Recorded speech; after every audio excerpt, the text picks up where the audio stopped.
welcome to my channel. We're doing manifestation visualization this day. So once everybody gets here, then we shall start just talking about all of our cool stuff that we're going to manifest in our lives. And I want to hear the things that you guys are going to manifest. I cut my bangs this morning too.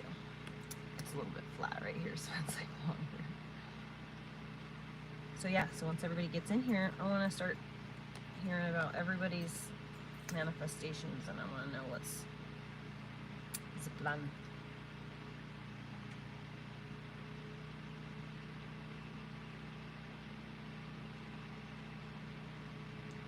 Oh no, hopefully it wasn't sick. Look and see if you find any wounds or anything.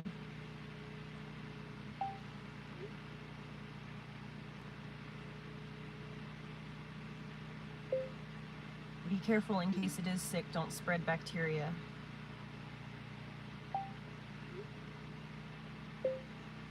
Keep the chickens that were housed with that chicken separate from the other ones too, especially if you're gonna touch anything that touched those chickens. Don't cross-contaminate to the babies.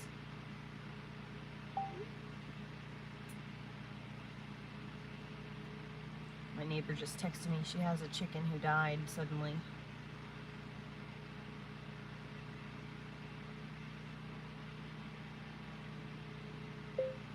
Assume that it has some kind of serious bacterial or viral illness.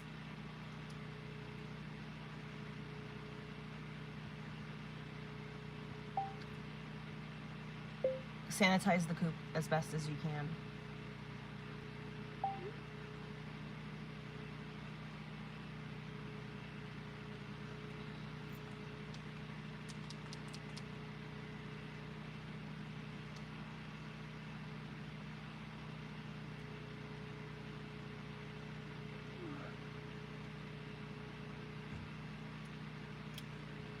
Yes, sanitize everything.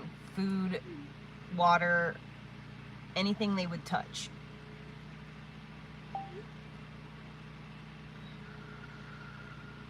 Sorry, I'm having a moment. Just 1 second.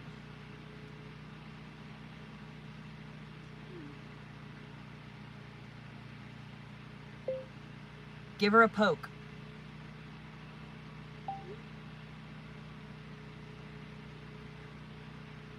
Handle her with gloves though, okay?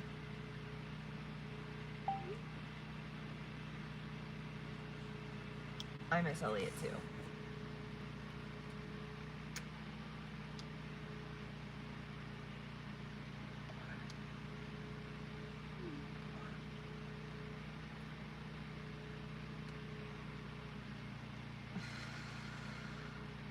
Okay, I can come tomorrow if you can't get stuff sanitized.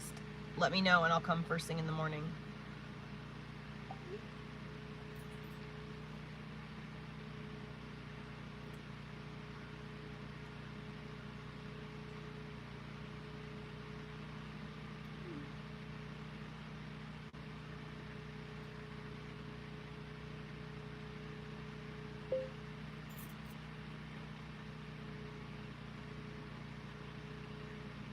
Let me look it up.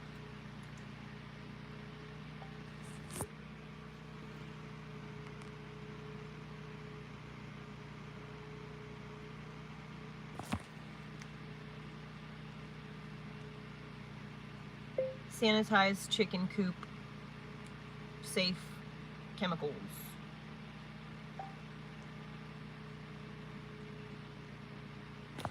Vinegar and water. Use a solution of vinegar and water.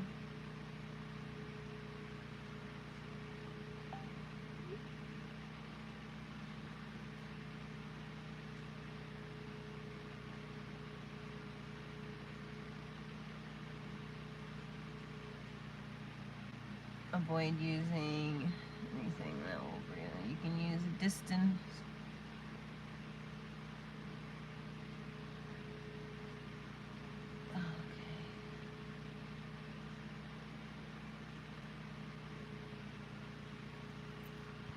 I found this here.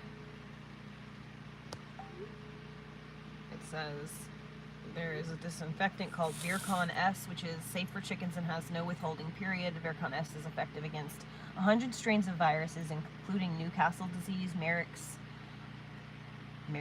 disease. What's Merrick's disease? Merrick is a fucking pharmaceutical company. There's a Merrick's disease. And various strains of avian influenza. Peroxide was what I was thinking of initially before I said vinegar and water. So if you have peroxide, that's probably what I would do.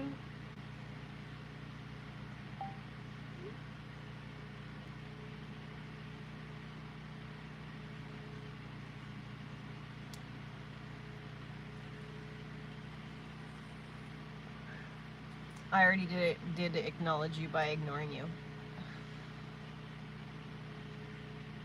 But I'm gonna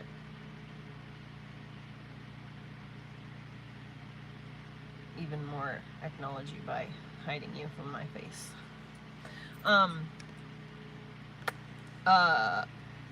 The neighbor took my, she took my, my 2 roosters, but my other neighbor that is my friend just messaged me, and one of her chickens is just laying dead in, yeah, she's definitely dead.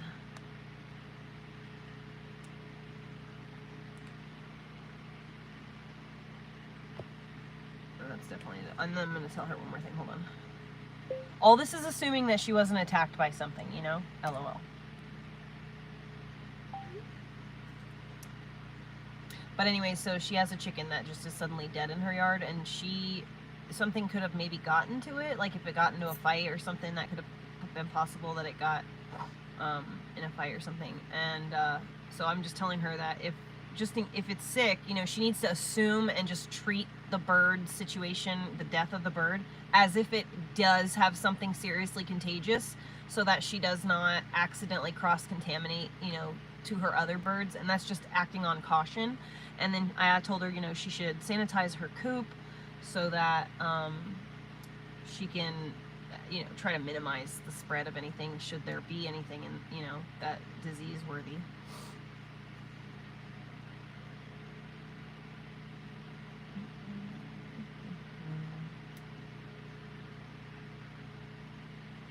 Thank you, Laura. Yeah, I cut my bangs today.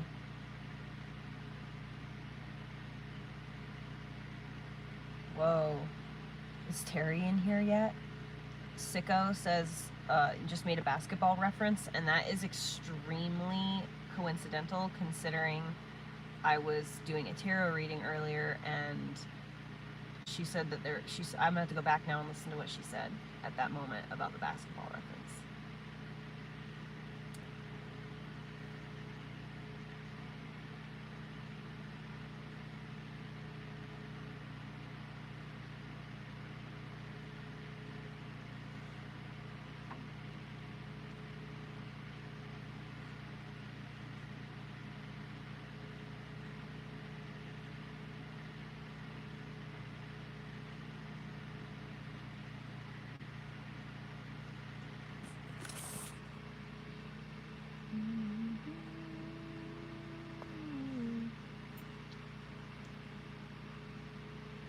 Hey, motivates all. Yes, I am having a really great day, actually. So dog got fixed. Orly has been fixed, and so we're on day, I think, like 4, playing nursemaid. He's an indoor dog now, officially, and he's laying inside now in his little prison. There he is. There's his foot. But he's indoor dog now, and he keeps hearing me say his name and say dog. He knows I'm talking about it. But anyways, he's having a good time. He's mostly doing a lot of resting, you know, just trying to heal from surgery. As soon as I think the doctor said 10 days after surgery, he can get a bath. So as soon as day 10 hits, like, actually I should probably make the appointment soon.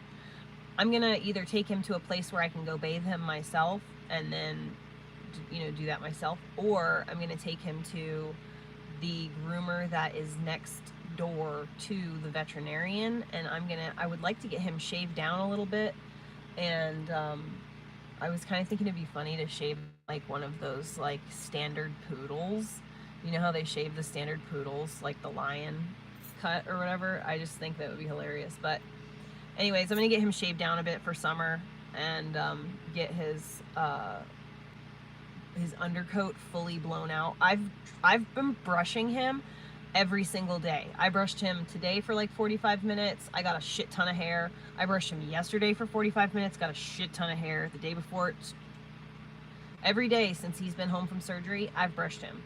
And because I want to try to get all the dirt out of his fur, because he's been outdoors for the last, 2 years of his life. He's just he's been just a solid outdoor dog. So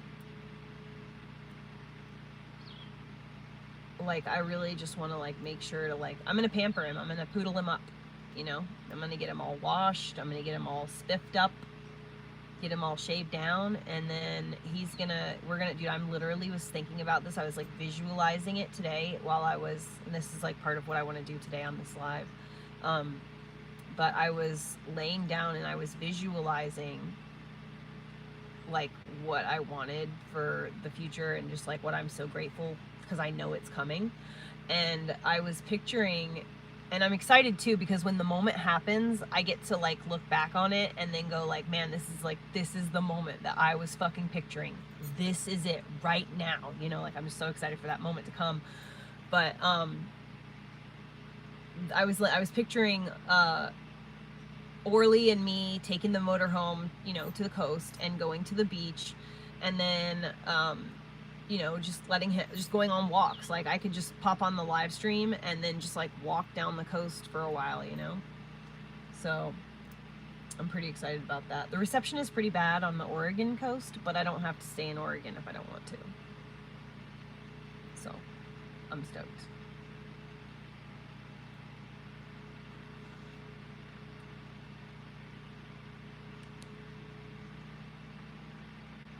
But I'm really fucking excited.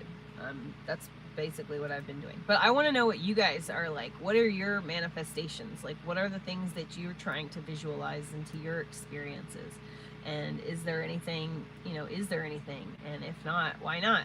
Let's make something. Let's think of something. I don't know. No part of the head felt. I mean, like my phone over and over again, So.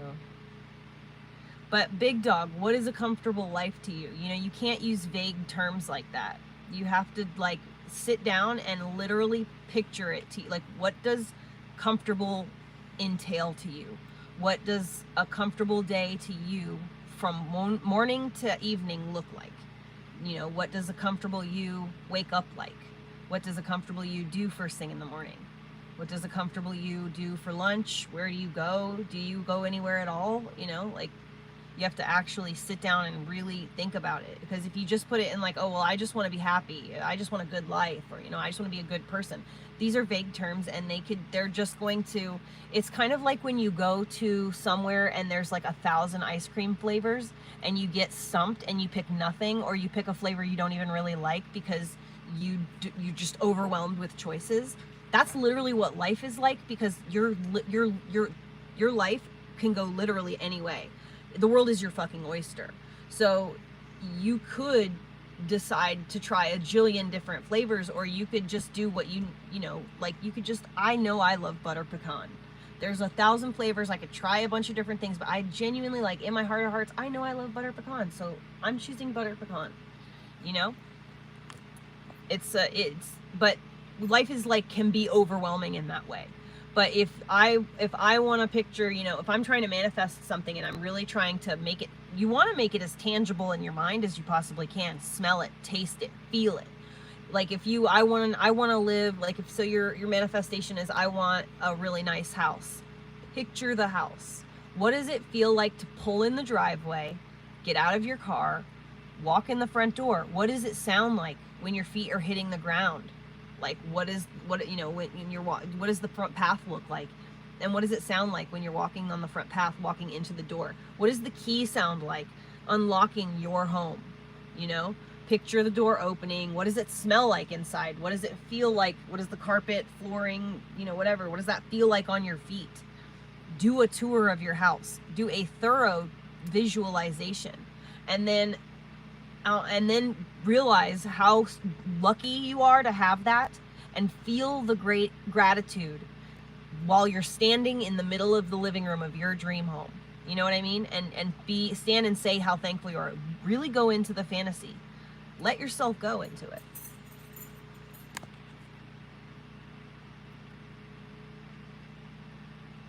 Why? You definitely are.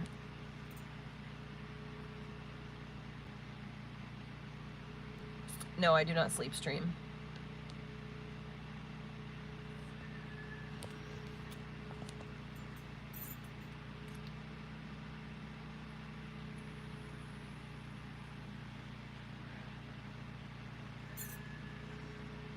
My manifestation right now is a motorhome, a white Class A motorhome with like teal accents on the outside, and it's got the 1,000,000-mile motor on it, the one that has like, I can't remember the exact engine right now, but it's this badass engine and then an Allison transmission in combination together. That's what I want. And it has to have a good passenger seat. I care about that because I want my kid or my dog to be able to have a good seat in the front. Some of them, their front doors are like way up front, and I want one that's like right just one step back. There's something else I remembered earlier that I want to make sure to manifest in it. Oh, solar, so the AC will always run. Solar that's hooked up to the air conditioning, so no matter where I go, there's always air conditioning, and I don't have to run the vehicle to do it.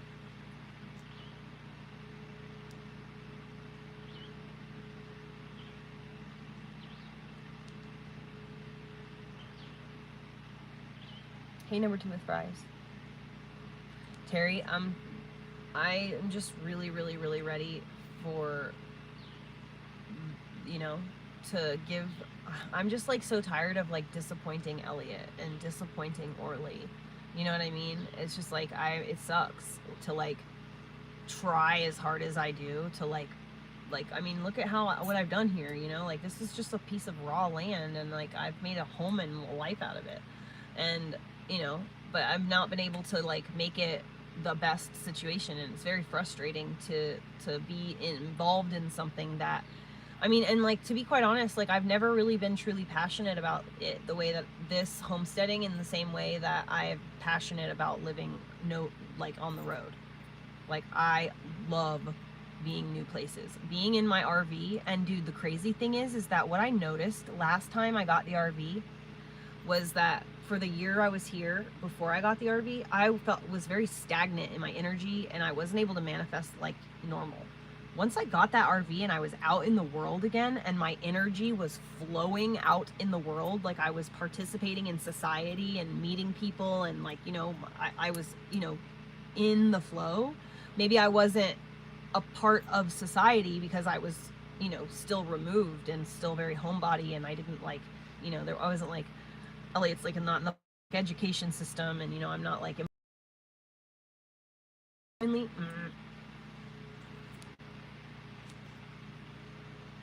Damn it, it's gonna ask me to reconnect. Come on, just go. Do the reconnect button, let's go.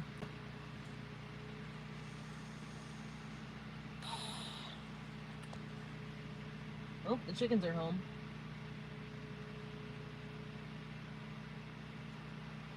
Is it working? It usually asks me to reconnect after.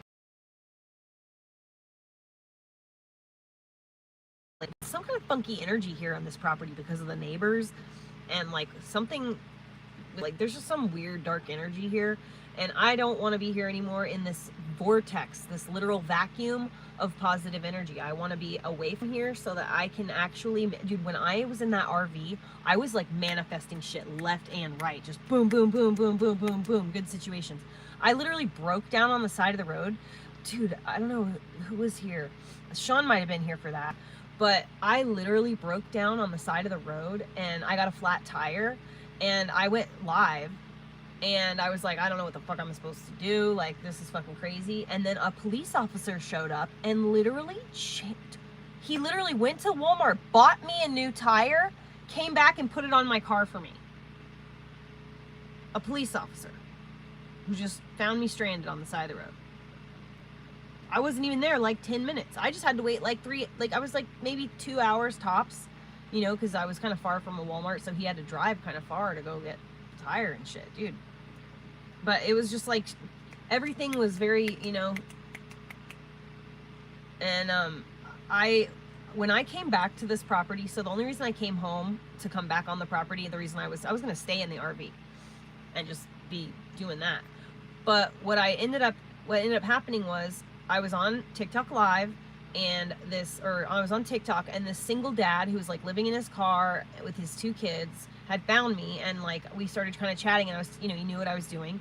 And so we met on the road and then drove back here. We only met like at the family fun place or whatever that's nearby, and the kids played while we sat and chatted and stuff. And then he followed me back here, and then I let him stay in my RV and I moved back in my bus. Dude, the whole way from we were like maybe 40 miles south, I bawled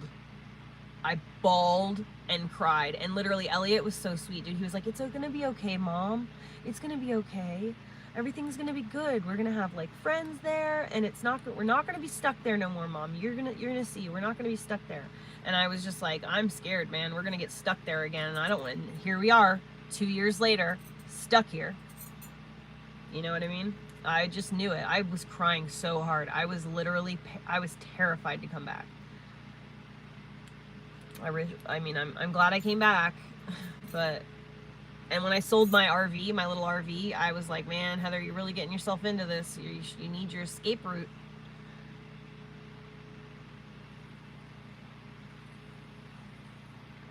He really is a real great kid, man. A lot of it is just pure, you know, naturally, just him just being amazing. But I mean, the fact that people say that my child is abused is so ridiculous. If you just see him for 5 seconds, you know, you can tell that he is a child who is extremely well being raised really well. You know, maybe my way doesn't look right to you, but look at what the product of what I'm doing. Like, I must be doing something right, because look at it, you know? He's extremely hyperactive and very like destructive. So like, if I wasn't doing a good job, like, I imagine he would be quite Elliot. If I wasn't the mom that I am, Elliot would be diagnosed with something called ODD, which is oppositional defiance disorder. And the difference between ODD and PDA, the only difference is the mother or the father. That's the only difference. A child who has PDA has a mother who understands her child and is willing to change her life to better her child. A child with ODD has a mother who is basically a narcissist and is blaming the child for the child's actions. That's the only difference between those two disorders. That's it. It's the same fucking child. It's just a matter of how the parent views them and how the parent treats them. My son is respected and treated he's treated like a human being. But like the thing where you see me yelling at him and getting frustrated, I'm a human being. I can only take so much frustration before I lose my cool. I have an Aries moon. I am working on it. You know, I'm working on getting more resilient, but it is hard in the moment to do that. And my kid is, you know, he's a hard one to handle, but I'm doing my fucking best, and I refuse to medicate him, and I refuse to put him in a position where he's seeing a therapist or someone makes him think something's wrong with him, because absolutely nothing is fucking wrong with him. He just needs to learn self-control, and that takes time.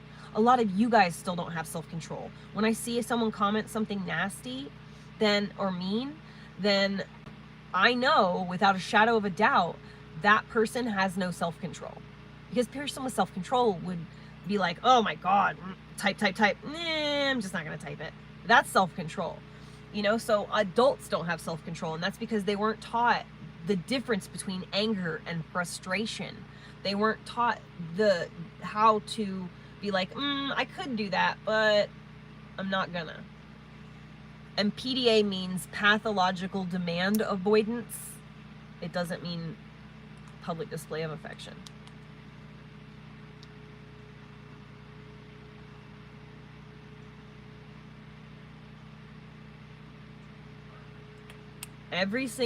I thought Elliot had ODD before when he was really small and like 1 or 2, because I just didn't know about these. I didn't know I didn't know anything. I didn't know any of these things at the time. So these are things that I found out, and I only found out what's going on with me by learning about what's going on with my son and seeing the overlap, and then, you know, realizing like what is going on. So I'm in a group on Facebook for ODD, and these parents shit on their children. Like, my kid is such a disrespectful little fucking asshole. I took away all their stuff and they still don't listen. Yes, because they're your child. You're not giving them any autonomy. You're trying to control everything your child is doing, and they're gonna rebel. I'm sorry, especially if they have PDA. You have to give people autonomy. You have to give people the opportunity to find out for themselves sometimes. You know, those hard-headed kids that always have to find out the hard way? Those are PDA kids. You know, it's just, they need someone to acknowledge the needs they have and then set them up for success. So like, whenever I catch one of those ODD posts, I always like come from an angle of the child, because my mom treated me that way. Like, there was something wrong with me when there wasn't anything wrong with me. I was just a fucking kid, and she was a psychotic person, you know, and a super narcissist. So like, I can see right through that shit, and it really just grosses me out to see how many parents just look at their kids like their kids are a problem, when they're literally desperately trying to, in the way they know how, because you got to realize their only observation of the world up until the point where they're like 6 or 7 is their parents. And so if you're a fucking crazy person that's doing narcissistic shit and you think your kid's not studying you like you're a fucking television, you're wrong. They are.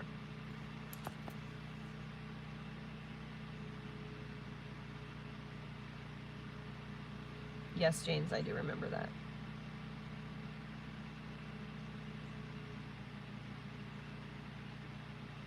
Dude, they would have tried to put him on. That's what they did to my husband when Josh was little. When he was like 7, that's what his dad did.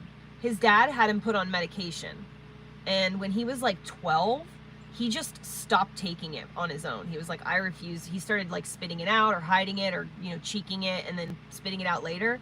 He was refusing to take it, and then he started running away and going to where his mom was, because his mom wouldn't make him take the medicine. And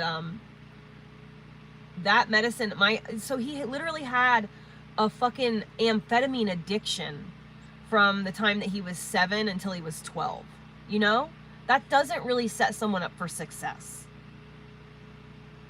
Like, that, what you're doing is making it so that you can do what you need to do right now. You're not fucking taking into consideration your child's future at all. At all. And it's gross. It's gross. You know, I would never do that to my child. I will suffer and just deal with it and figure it out as I go in whatever way. I will tolerate whatever I have to avoid putting him on a medication that could potentially give him an addiction, you know? Almost everyone I know who was medicated like that as a child in the 90s, all of them are alcoholics, drug addicts, or like those kind of guys, like fuckboys. They just sleep around for like their own ego. But they're all like getting older and balding and stuff, but they're still in Florida, so they have to wear like cut off shirts and stuff. Ugh, it's just the worst.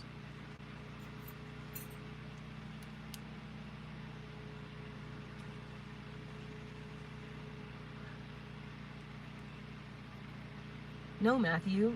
You don't just ask for that kind of thing and just not send someone money. Get out of here with that. Rude.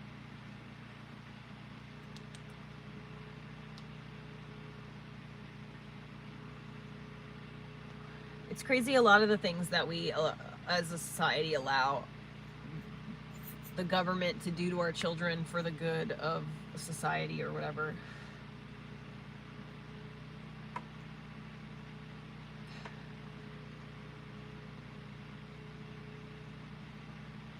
James, hopefully you're like picturing yourself in those houses, you know, like go through the whole scenario, man.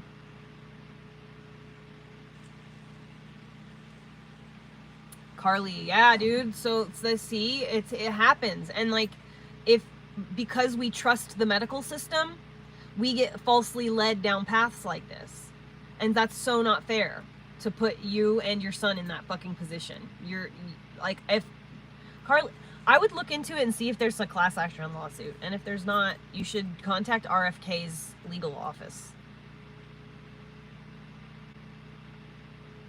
because like there should be a serious lawsuit about this children being put on these drugs. I mean, imagine what it's like to be around someone that, has anyone in this like ever been around someone who's going through withdrawals before? Ever? Have you ever been the person standing between that person and their drugs before? It's hell. They will literally scrap you, physically fight you to get out the door. They will, you have to like take the tires off their cars to keep them from going places. You know what I mean? Like that kind of craziness. And like,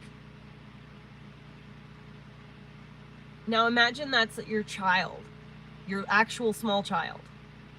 That's the most unfair bullshit ever.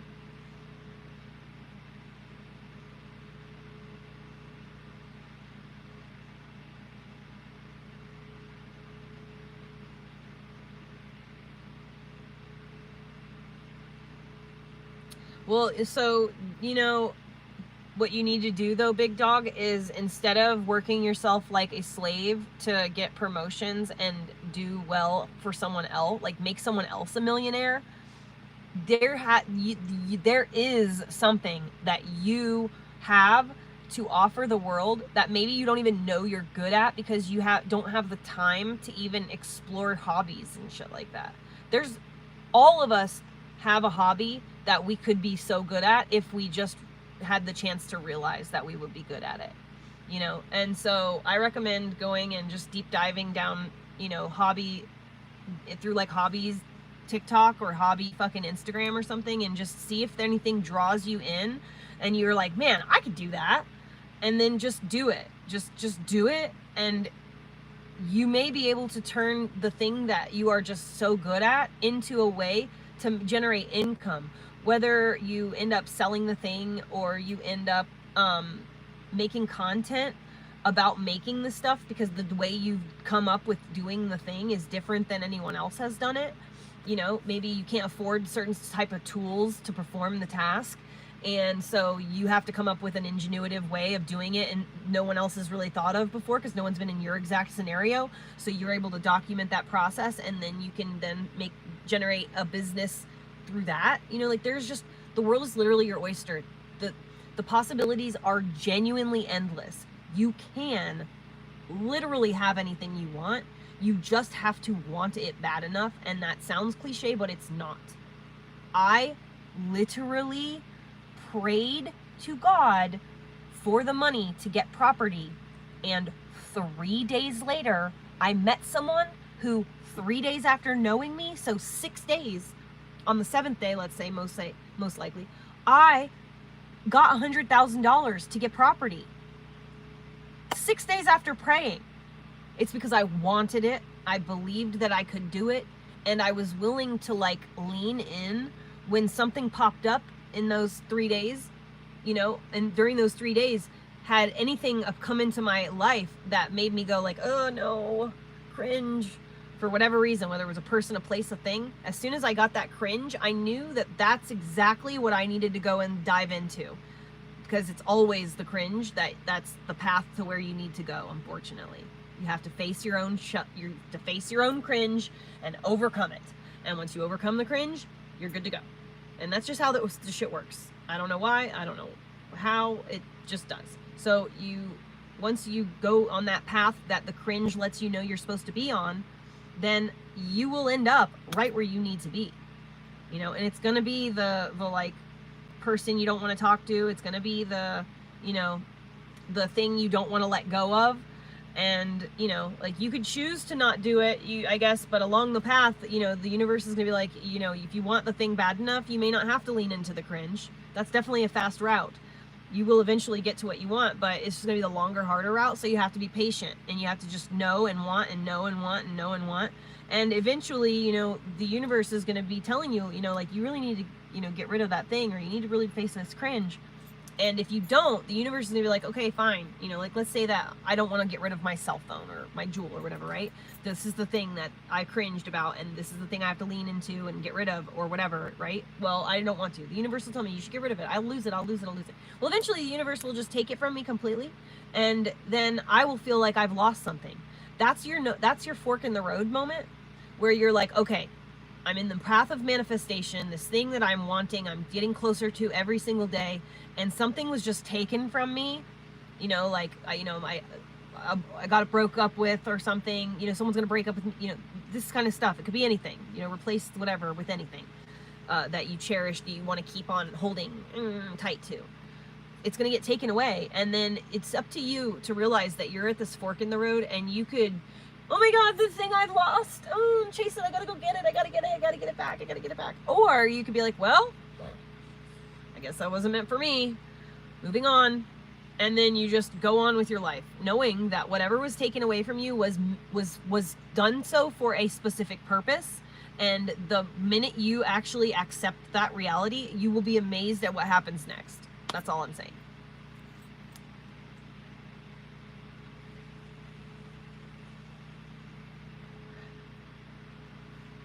It's important for us to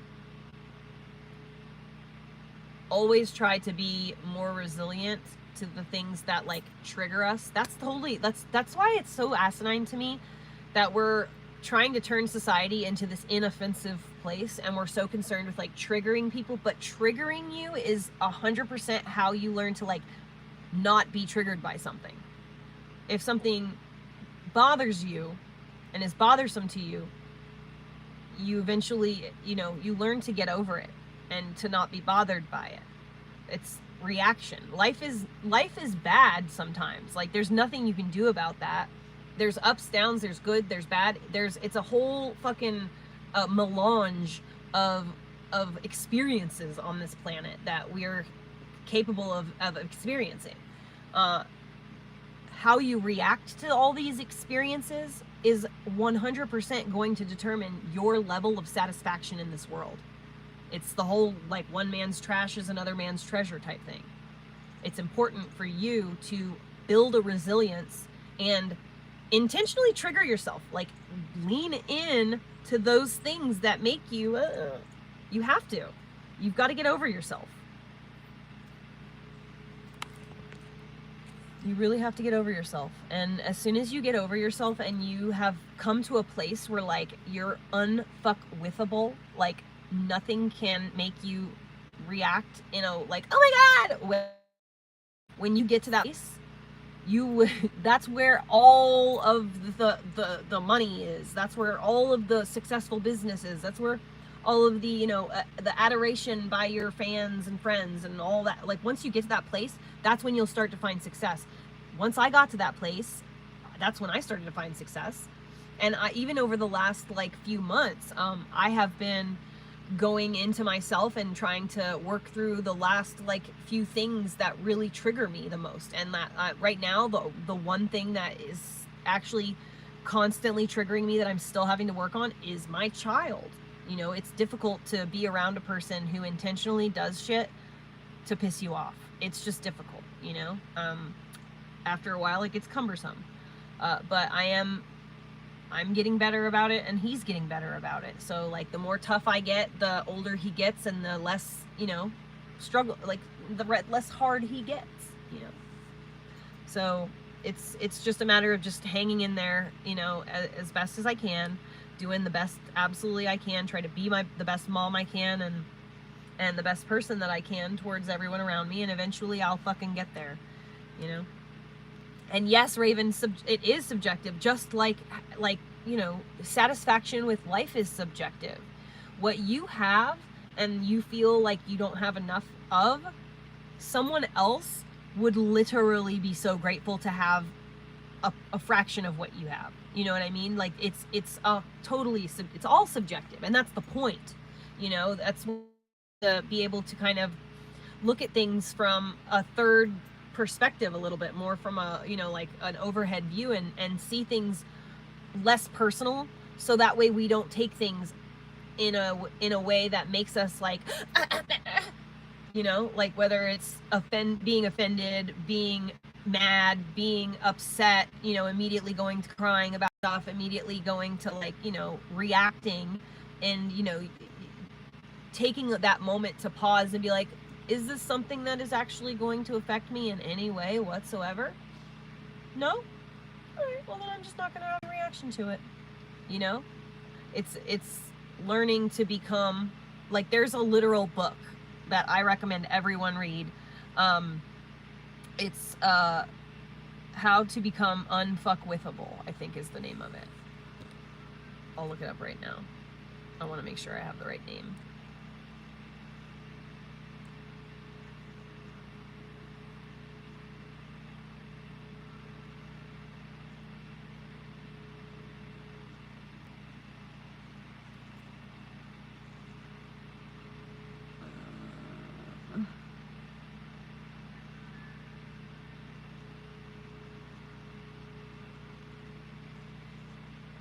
Oh, come on.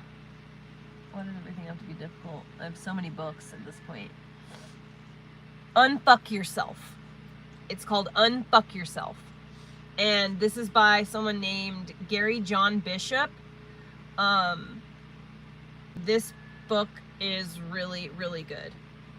It will definitely help you in a, the man speaks in a lot of the ways that I do, just like it's very logical. It makes a lot of sense when you hear it, and it helps you go like, oh, duh, I didn't even think of it that way. It's very good.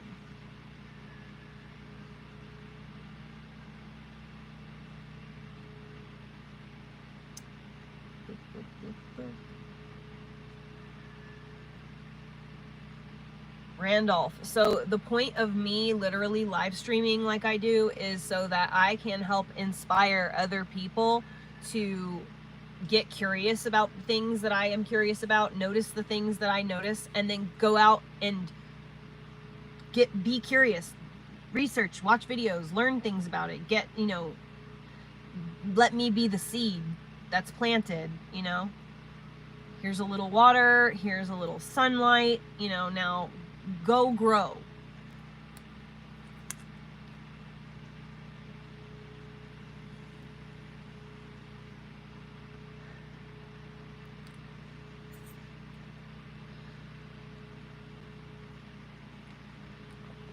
Life is not easy. I mean, like, life is fucking hard for everybody. Even people who you look at as if, wow, they are so fucking lucky. Look at, they have everything just handed to them.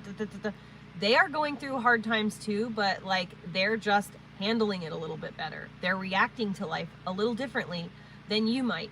And that's why I think it's important for people. And again, this sounds so cliche, and they have bastardized it by making a joke about it, the WWJD joke.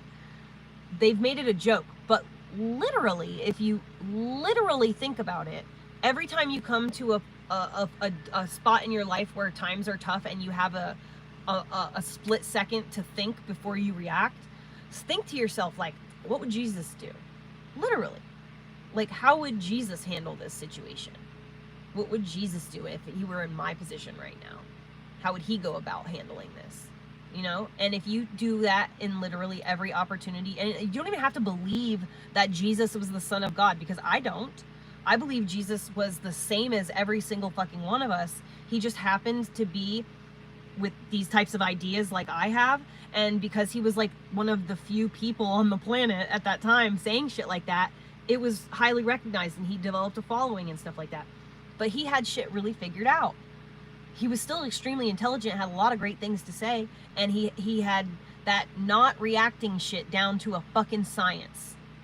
He was the most unbothered fucking person on this planet. okay? And that is where we all need to find ourselves. We need to find ourselves in a place where we are unbothered by that which comes to us, you know? Because if you can't control the way that you react to things, how can you ensure that your emotions will be set in happy mode, joy mode? That's where we need to be. Can't be in a joyful place if you're either anticipating something bad that you're going to have to react to all the time, or you're reacting badly every time something bad happens. Because if you react badly every time something bad happens, the energetic wave that you send out into the world is so big, you're basically begging for more bullshit at that point.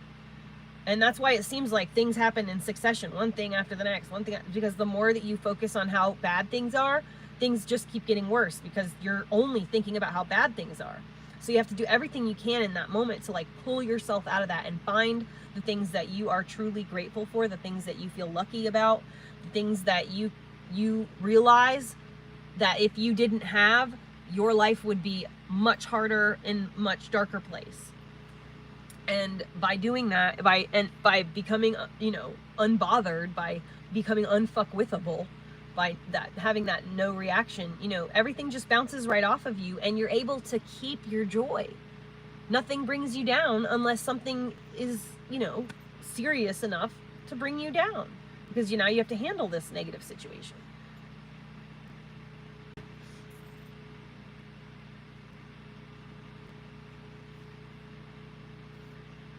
Raven, I try to do that in every way that I live my life. I want the world to behave a certain way, so I try to behave a certain way, because I know that how you act is what you attract. You know what I mean? I know that what you reap is what you sow. These phrases come from somewhere, We can try all we want to erase cliches, but they started from realistic noticings. Like, oh man, that's weird. It's like the same every time you meet someone that's from this type of genre.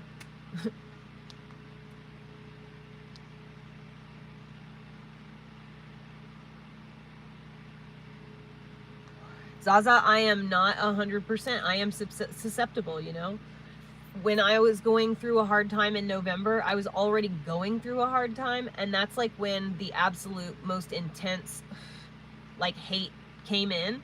While it didn't really bother me, it was what bothered me about it ultimately, and what really drove me crazy was how they could see that I was so struggling and still choose to try to make my life harder. They said they were trying to hold me accountable for being abusive to my son, but they were intentionally doing things to make my son's experience harder.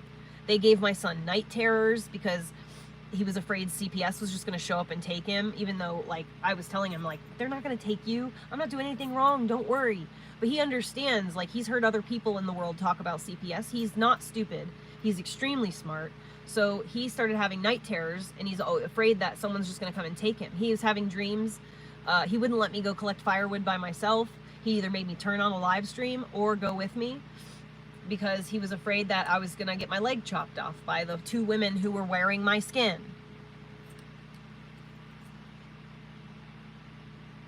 But I am heavily grounded. So that's the thing, is that through all of that, the reason that it didn't knock me off my shit too much, it made my situation more frustrating, because now I have CPS showing up at my house every other day, and I've got the county showing up at my property, and then the fucking, I've got all this shit going on. So yeah, they were making my experience a lot harder than it already was by going IRL and affecting my life in real life. They weren't just viewing passively, they were actively engaging in gang stalking behavior and online harassment. And so it 100% made me upset more, because I was already in a dark place. But shit was already fucked up in my life at that time. So that was just the only reason why I was even able to be affected by them as much as I even was. But I am very grounded. I believe in myself, and I know I wouldn't have live streamed and continued to live stream during all of that if I was actually afraid that anything I was doing was wrong, illegal, bad in any way. I knew I wasn't doing anything wrong. I don't fucking touch my child. I don't put my hands on him ever. you know? And if on the rare occasion that like I'm going to make him like he's really fucking not listening and I'm gonna like go down to like a whole spanking, dude, I call his dad on video chat, and like we're all together in the same room if there's ever like a situation where Elliot needs to be spanked, you know? And you know, popping your kid on the butt as they're walking out the door like, come on, let's go, you better go, that is not spanking them. And that's the only video that anyone has that they keep referring to. Oh, I have video of you hitting your kid. No, people are though. But I love myself. I genuinely do.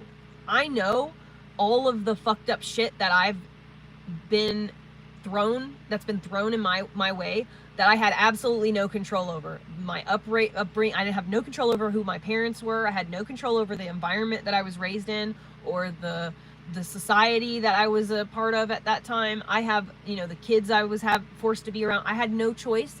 And so a lot of the things that happened to me incidentally, as I was just kind of like being propelled like a fucking, a tranquilized fucking, you know, giraffe or whatever. Like, I'm just being moved around and shuffled. I have no control over my life whatsoever. In and of itself, that is traumatizing to someone like me who literally puts my freedom above absolutely anything. So, I have respect for myself because I know what my life could be like if I just was like everybody else. I know because I played the game just like everybody else up until I was about 30. And then I was like, I'm done. I'm not doing this anymore because I'm miserable. I don't even know who I am because I've been trying to like play the game everyone else. I'm just copying all these people I see, and I'm an amalgamation of all these people. Who am I? And so from 30 on, I just went on a detox. I was just going to do the things that I wanted to do. I'm not going to do things I don't like. I'm not going to listen to music I don't like. I'm not going to hang out with people who do things that I don't like. I'm done. And that's why turning 30 is like the best fucking birthday in the whole wide world to me, is because I realized like, man, I like myself, but who am I? And I don't even know. And I don't really know as much as I thought I did. And I'm so excited to like learn more about the world and experience things. And like, there's just so much to do. And that's when like Elliot changed my life. Elliot changed my whole life. I am so grateful. I will do anything for that child because he saved me from myself. When I became a mother, I realized that there is so much more to the world that I was just missing out on by just being I need to get out in the world and see it, like nature. I wanted to see the mountain. I'd never seen mountains. I had never seen snow before. I had never been swimming in a fucking river. I'm from Florida. You don't swim in the rivers, man. You chomp chomp. So I was I was so fucking like, I did drugs and stuff and I like hung out with bad people sometimes, but like I lived a very sheltered life in a lot of ways. I had never even, before I came to Oregon, I had never even camped before, like in a tent or whatever. I just never did things like that. And so I was a drug addict because I didn't think that the world had much. I was miserable. I didn't know I just was trying to play the game like everyone else, get a job, go to work, you pay rent and you do the thing. And that made me a drug addict. This lifestyle makes me a joyful person who respects herself and who is like, even at my darkest and hardest times, I am still grateful. And I know that I am in a much better position than a lot of other people. And so I recognize that this is a gilded cage. It's beautiful and I'm very lucky, but it's still a prison in and of itself because I don't like it. I don't want to be doing this. I want to be free and I want to be moving around. And that's where I'm happiest and that's where I'm headed. And I'm excited. But like I said about the whole grounded, to handle the thing, it's not necessarily that I'm so grounded that I'm completely unaffected, because I am affected by stuff. And it hurts my heart to know that the world is that dark too, like it affects me in other ways than you would think. It's not just like, oh my God, I'm such a victim. It's not that at all. It's like, oh my God, dude, look at like how many people in the world are like this. Like, I didn't think that there were that many people that would behave like that, but I guess there's a whole new generation of young people who have now entered the arena that, like, were not around when, you know, when I was previously, like, in the public sphere.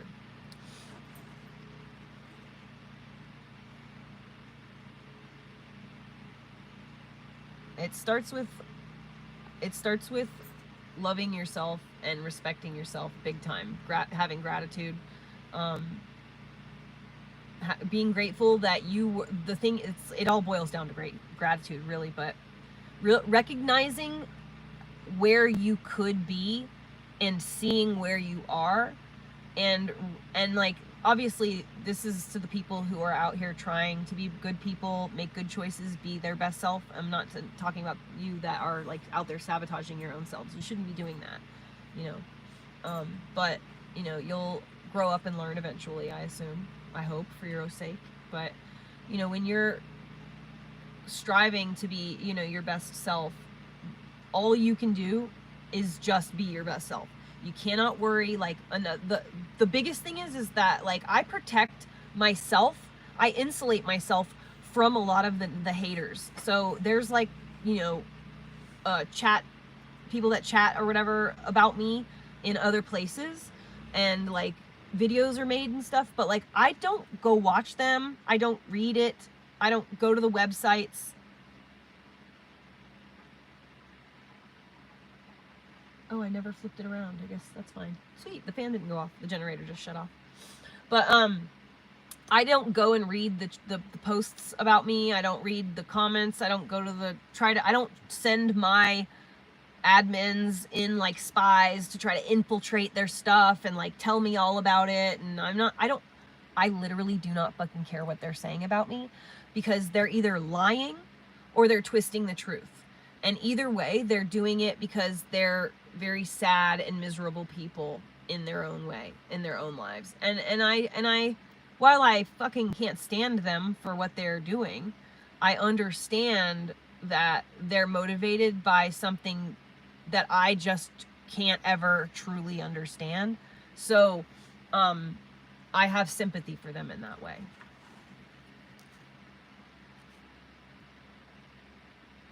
I do stay away from energy vampires, Wally. I'm very good at it. But I'm not the kind, I'm a girl's girl, you know? Like, I'm not the kind of chick who's going to be, like, looking at one of my friends succeeding and want to ruin that for her in some way, or be jealous. Like, I want all of my female friends, everyone that I know, in fact, not just female, to either be doing as good or better than me. I don't need to be doing the best in the room. I am the least competitive person. When shit actually starts to get competitive, I lose interest and stop playing. That's why I suck at arguing with that one across the street, because, like, I don't do that tit for tat stuff that she likes to do. I don't do that. I just don't play. And so I get things lobbed at my back, you know what I mean? Because I'm so weak. Don't worry, Wally. I'm doing that right now. Because I assure you that I get text messages at least so she and I did not talk at all. When I decided I wanted to sell the property to her, I messaged her mother, and I was communicating with her mother, and that's it. And then we had to talk because we had to work out the deal. And so we got in touch again, and this was in February. Ever since February, okay, I have only reached out to her regarding the sale of the land. I haven't reached out for any other reason other than the sale of the land. But I have received a number of text messages, at least 3 times. She's reached out to me to let me know that she's seen my YouTube and she's got something to say about it. You know what I mean? Like, first of all, why are you doing that? Why would you watch something that you know is going to trigger you? Okay, first of all, and that goes for all of us. Why would you put position? Why, when the haters with the trolls on my shit, all the people that are, like, actively trying to literally ruin my actual life for some reason, like in real life, but they can't, because I am insulated, dude. There's no one in control of my life but me. So, you know, you can't ruin my life because I'm the only one that has the power to ruin my life. I own all my own shit. I have everything. Everything I do is legal. So like, there's no one. You can't call anyone on me and hurt me in any way because I'm doing nothing wrong. But so I don't understand that looking at something that you know is going to upset you, and then once you know you've done this thing, you've now watched the thing. So it's like going through your partner's cell phone and then getting mad at your partner and yelling at them because you found something. Well, first of all, don't go through someone's phone. If you think that you might find something you don't want to see, don't fucking do it. If you don't want to know the truth, don't do it. Just don't. It doesn't make sense. But if you find yourself now doing the thing, now you can't. I'm just here telling the truth, you know? I'm not doing anything wrong. If I was lying, take me to court then. Take me to court for the lies if I'm lying, you know what I mean? Like, where's the lies? You know? Also, where's the obviously recognizable information? It's not like I'm talking about someone anyone knows. This is someone who literally lives in the middle of the woods and doesn't have social media, except for to stalk other people.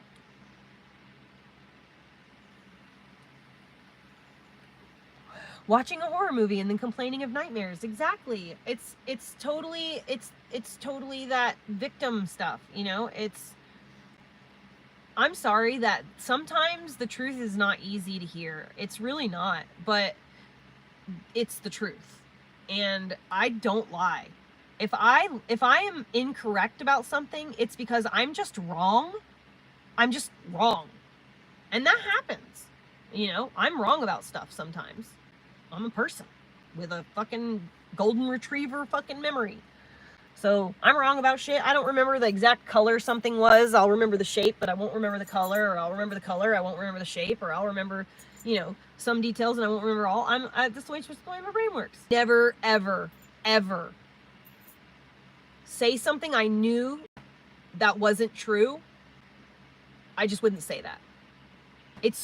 I can't keep up with my own lies. I'm not wily. I'm not pathological. I'm just not. Life is so much more joyful and so much easier when you just kind of like throw your hands and your head back and you just kind of like, all right, life, let's go. It's just so much better that way. I have a good time.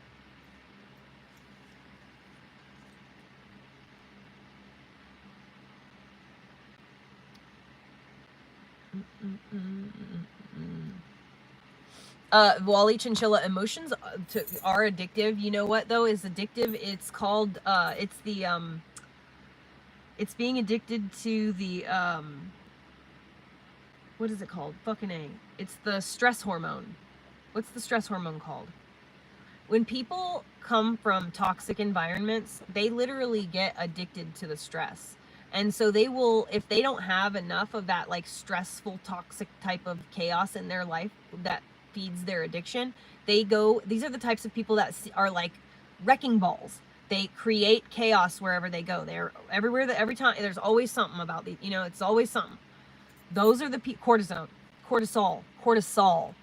People are addicted to cortisol. Yes, my mother is like that. I've called her out on it too. She's totally addicted to the chaos. You know, she has to have an argument with someone about something at all times. At all times, there has to be some conflict. And, you know, if you do not fight yourself and lean into the cringe, which means you have to like stare your bullshit in the mirror and realize like you are the problem, you won't, you know, you really have to build up a resilience to life.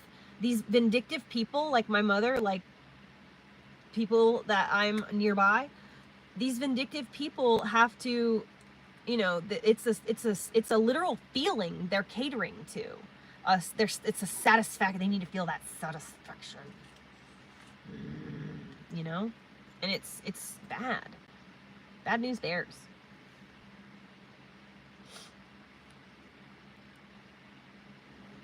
It's sad. It's sad to see, because these are the people who are, by and large, progressive liberal Democrats. If you haven't noticed, the people who manipulate, who are the kind of people who will do this. Well, technically, those people, if a phrase was a political party, well, technically would be theirs, you know.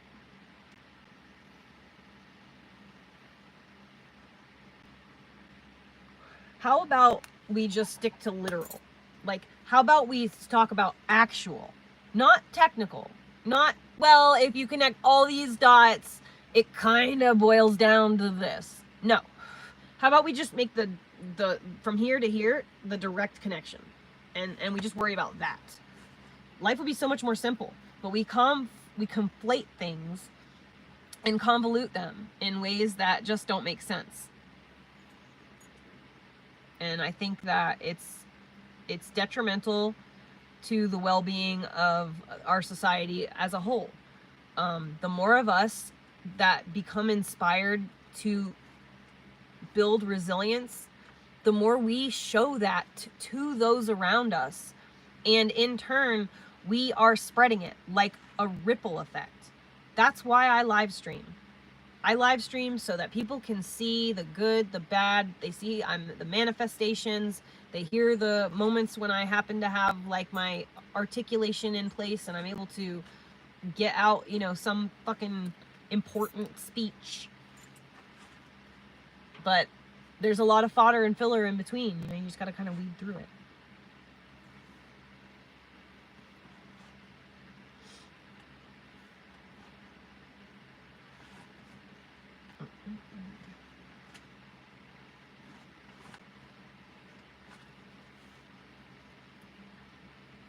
It's all about catering to people's egos, for sure.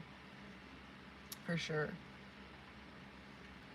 People have become so spoiled that their primary concern is comfort and convenience. And I would rather suffer and have freedom than have comfort and convenience. Like, I don't need comfort or convenience, obviously. I don't need comfort and convenience as much as I need my freedom.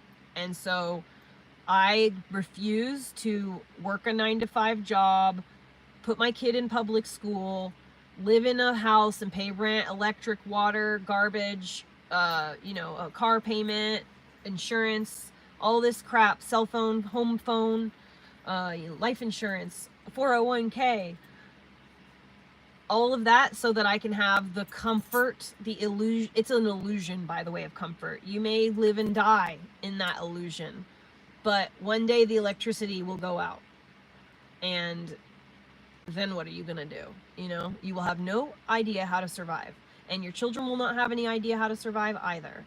So I would prefer a route of having the freedom to make choices myself. I might miss out on some things society does that I really don't care to participate anyway. I'm not going to concerts. I don't want to go to festivals. I don't want to go to wine fucking, mixers and stuff like that. I don't care about that kind of shit. I don't need to go. I'm perfectly good. I'll go out and hike instead. I'll go take my dog for a walk on the beach.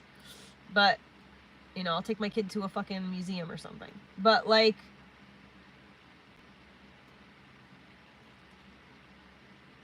people are slaves to that need, that I need comfort, I need convenience. And the only reason that the single person economy is able to function at all is because of our technological advancements in convenience. Because we could just have food delivered, because, oh, thank you so much, Infinite Being.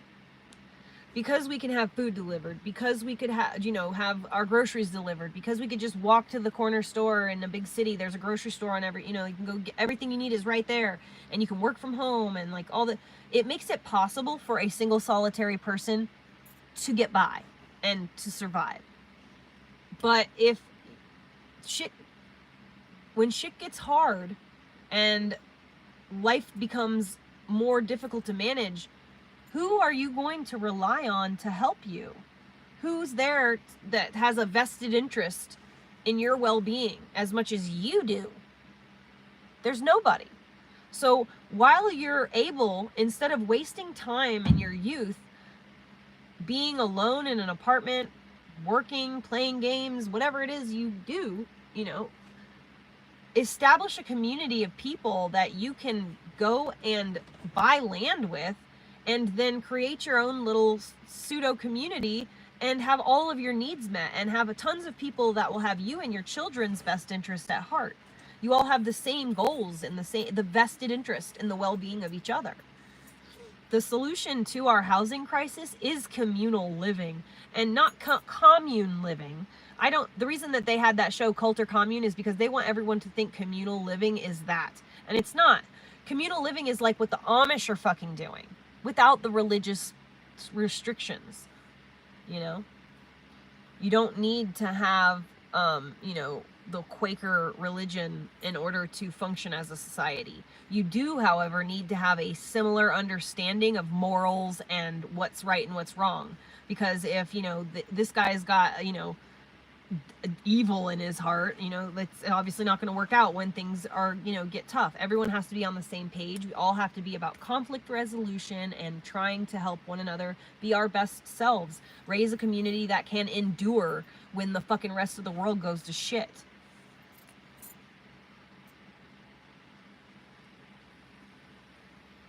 That's right, Zaza, because that's the only way they could survive. We have been fooled, especially in the United States. We've been fooled to fracture ourselves up. Oh, if your family doesn't like accept you, then fuck them. You just don't have anything to do with them. You know, instead of like people coming together and communicating and working through it. The way that you have strong relationships is you have those difficult conversations and you find a way to resolve the conflict, even if you can't agree. You find a way to resolve the conflict. And people aren't willing to do that anymore because we've been propagandized and fooled into thinking like, well, I don't need them. I'll be just fine without them. But that's not true, really. Our ancestors only survived because our mothers, fathers, children, aunts, uncles, sisters, brothers had their own nuclear community. Okay, the nuclear family isn't just a mom, dad, and kids. It's all of us together. And for the last 2 or 3 generations, we have been inundated with all this proof that you don't need them, we don't need any of those people, you don't need them, just cut them off, you know, instead of like trying to work through things. And I know, like, as a person who, I'm saying all these things and I have fractured my family by cutting contact off because of the other people aren't willing like I am to do conflict resolution. So I'm having to do the hard thing and do it on my own. I'm alone because I have no other choice. I can't make it peace with my family because they're not willing, you know? And so, I'm not willing to make peace with people who are like that. You know what I mean? I'm just going to go on in my life, but that's not ideal. And I don't want my son to perpetuate that cycle. I want my son to understand. That's why I want my husband and I, even though we're separated, I want to still live on the same piece of property if we have land, so that my son has us both together. Because ultimately, we all need each other. We are a family. We're connected by blood, Josh and I, forever. You know? So, you know, we're a family, and I care about him. Because he means so much to my son, I care what happens to him. You know?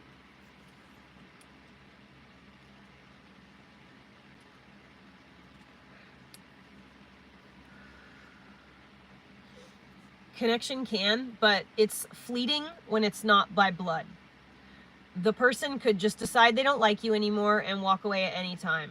And so that is why these make your own family situations don't really work out, at like we can see them not really working out in every day.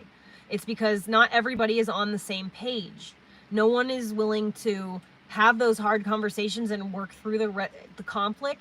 They're always just proving the other one, oh, well, you're this and you're that, and trying to prove the other person wrong. That's all people care about, is being right, instead of like understanding, like, maybe I am wrong in some ways and maybe they're wrong in some ways, and like, why don't we just like figure out what those places are so that we can find the places where we do agree and come together. Instead of only pointing out all the places where we're different, let's find all the places where we're similar. And that's why I'm trying to do in my situation, for people in my situation who, even if you wanted to, have no choice but to create your own family, right? That's the only opportunity, that's the only option I have. And so I'm choosing to find community with people I genuinely have something in common with. Single mothers who are wanting this kind of a lifestyle, you know what I mean? And because I'm not really one for being off grid by myself, I'm gonna do what I'm gonna do, and I've changed my course. Instead of giving women free place to live on my property, I'm selling my property. I'm gonna get a motorhome, and then once my needs are met, once my basic needs are met, every bit of income that I make above that is going to go towards purchasing RVs, vans, motorhomes, and buses, and then having someone on, like, that I have working for me that does the conversion work. I pay them money, they do the conversion work, and then I can give away those homes on wheels to women who would otherwise be forced to have an apartment they have to work all the time to pay for, that they can't spend time with their kids are being raised by strangers. The family needs to be together.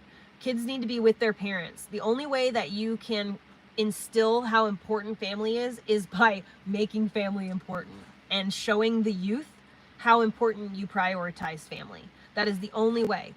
If you come from a family that did not prioritize family, it's likely that you're not going to prioritize family. You know, it's a cycle. So we have to stop that crap, and we have to go back to where our great grandparents and our great great grandparents were, and live in a way that is, we can bridge the gap between a technological and a primitive world. You know, we do not have to live in these emotionless, natureless boxes, sequestered in, you know, in these gigantic cities with like no nature. We don't have to do that, you know.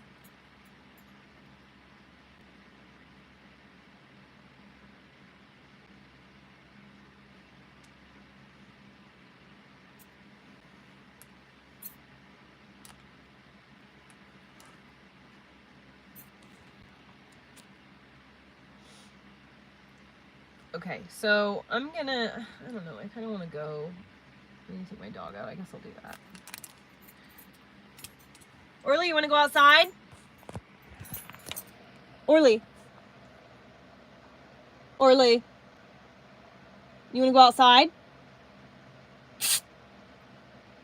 Are you sleeping? Orly, you want to go potty? Hello? You better not be licking his balls. Are you licking your balls? Oop.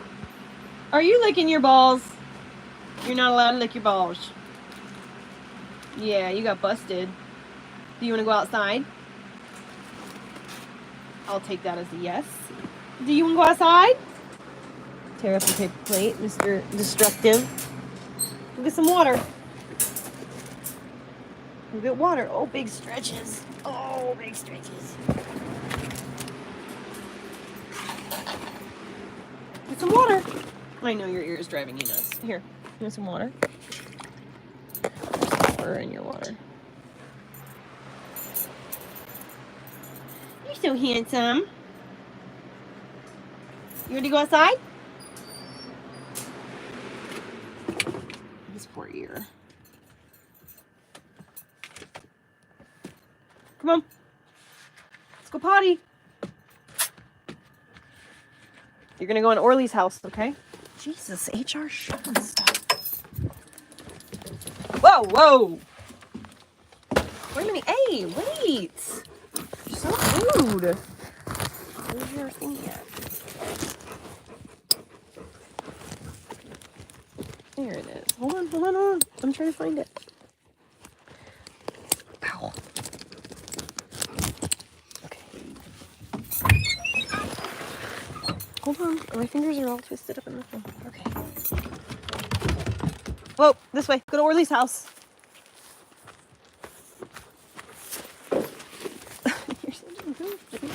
Here, let's go in here. Let's go in here. Come on, go in there. All right, go. Be free.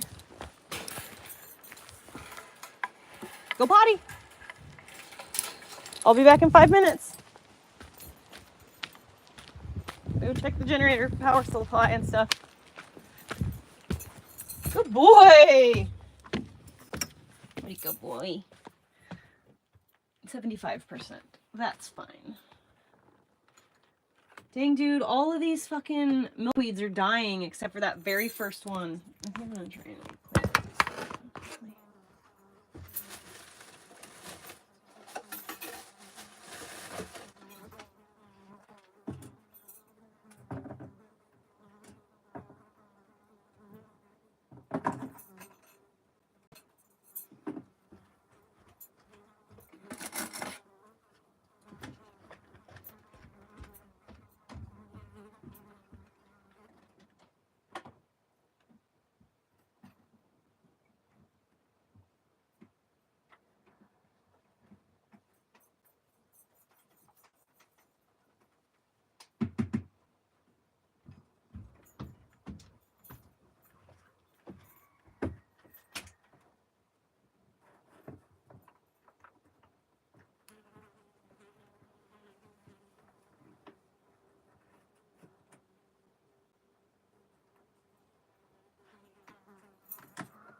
Dinner, dude.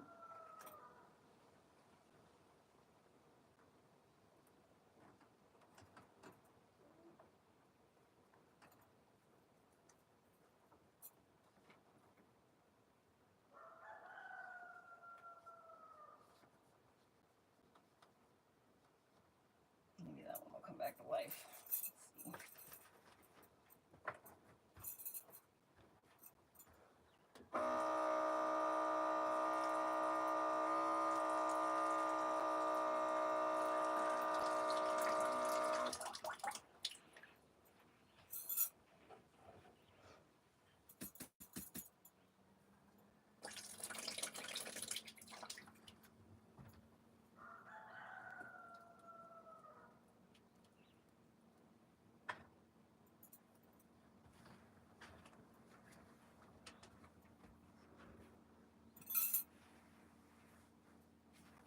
He has like a whole shitload of yard over there. See, it's like all that area, all the way to the black fence back there. See? There's a big house, dog house in there full of hay for him to roll around in. It is a huge area. It's got a whole yard.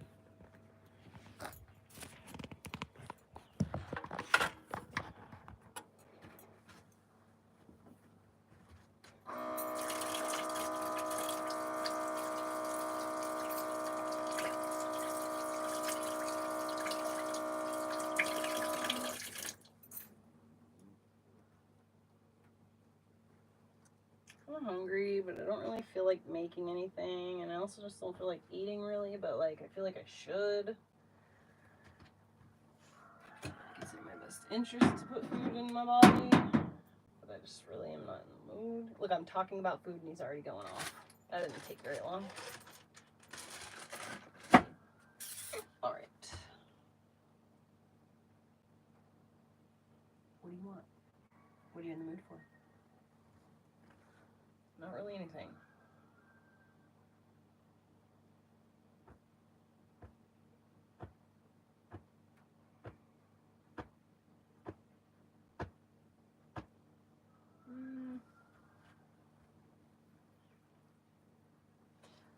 Has anyone else noticed that Chex tastes different? Like the rice Chex? They're weird. It's different. It leaves like a film in the water now in the same way that Cinnamon Toast Crunch does. Like they're like oily. It's grody. I guess I could make myself like a pan brownie.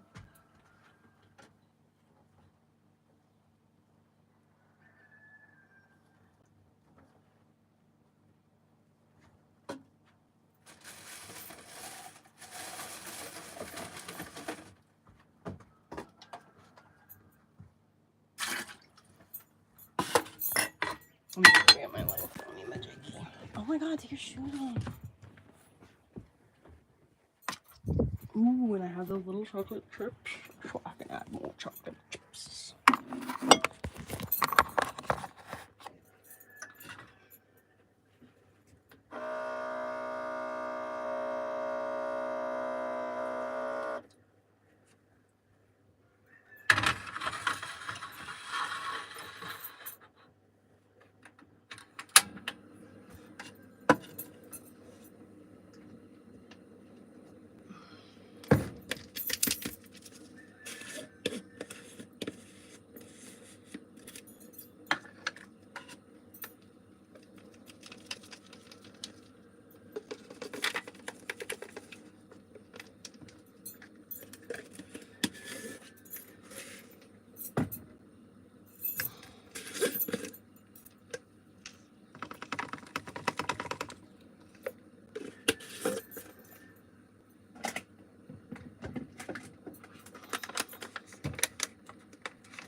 Get out of here, fly.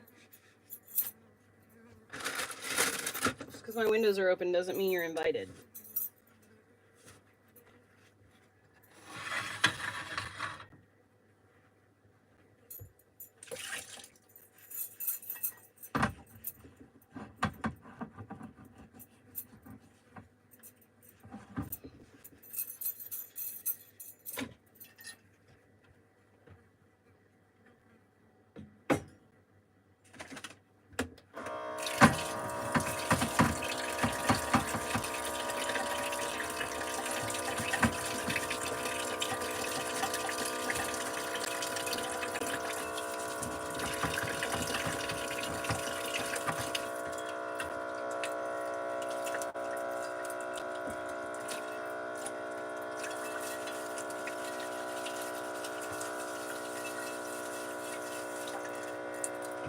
Can't wait to have a sink so the water doesn't splash everywhere when I'm fucking using water. Can't wait.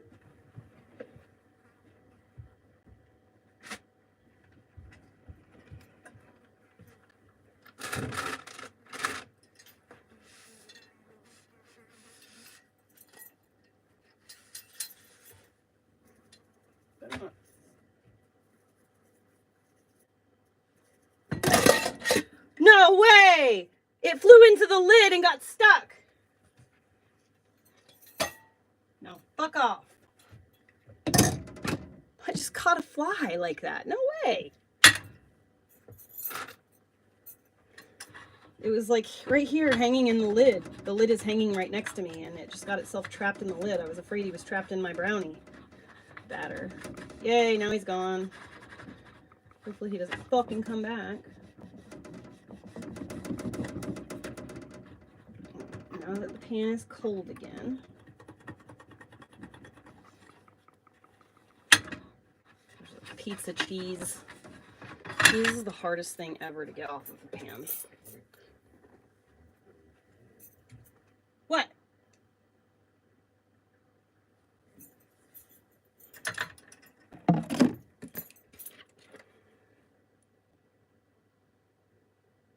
Subliminal oil.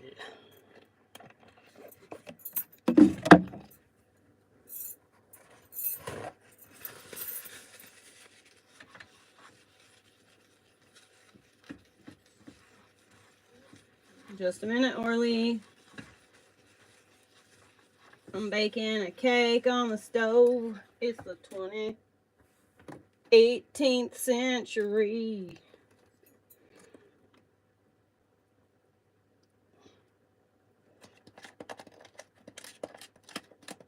I knew there was something that wasn't fucking mixed up there. God damn it.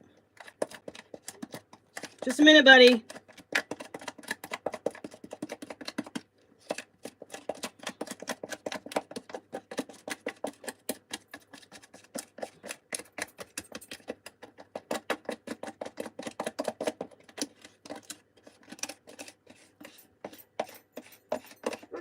Orly, for one freaking moment, please, just relax. I'm doing something and then I'll be there.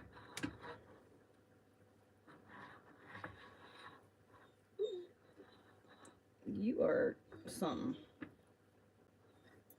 precious little puppy dog, you.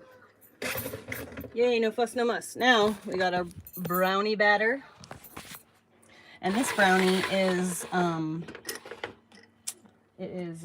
made out of peanut butter powder. So this is like literally a healthy brownie. It's just got, the only thing that's got in it that's bad are the chocolate chips. It has like no sugar, no artificial sugars. I didn't put sugar in it, so, but it's just like peanut butter powder and then cocoa and then like baking powder or whatever it is. Coming.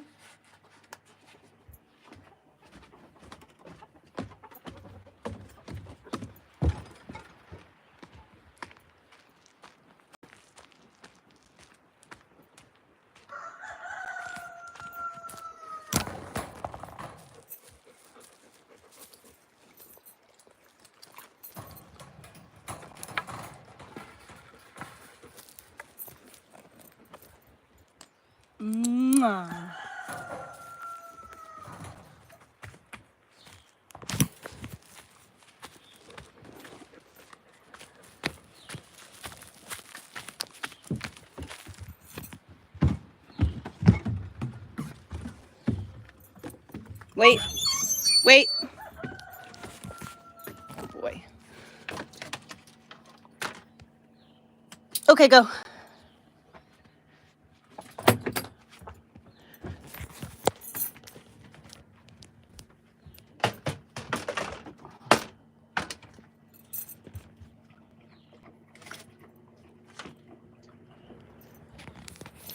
What a good boy.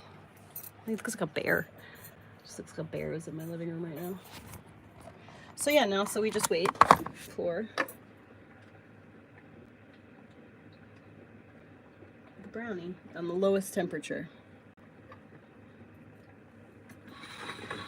And then I'm gonna kind of rotate the brownie a little bit as I go because I don't want it to like, my bus is tilted a little bit, so I don't want it to like pool too much on one side before it starts to bake up. I'll just make sure that I make it much higher on this side at least. There we go. That should be good. I'm excited. What do I do for work? You're watching me do it right now. No, I don't like The Walking Dead at all. I don't like scary stuff.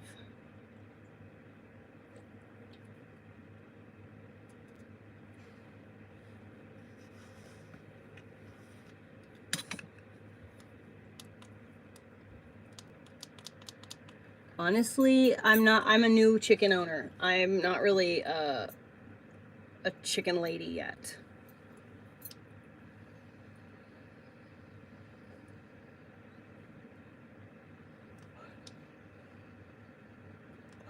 Oh my god, you guys, you know what I'm gonna do?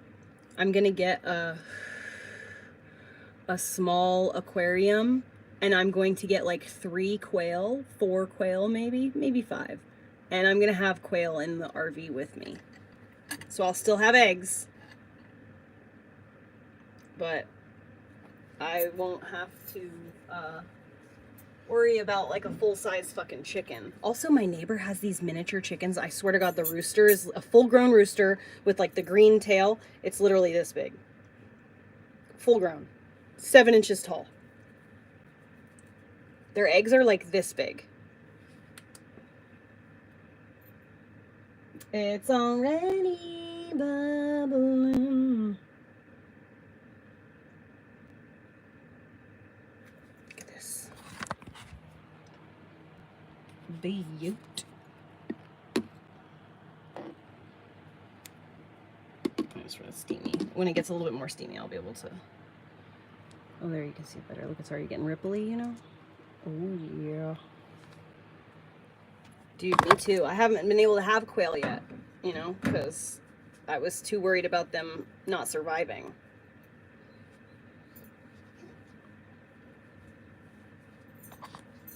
I'm not ready for quail anytime soon. This is going to be probably like a few months down the road, couple months at least. Orly, why don't you lay down? Do you want your bone?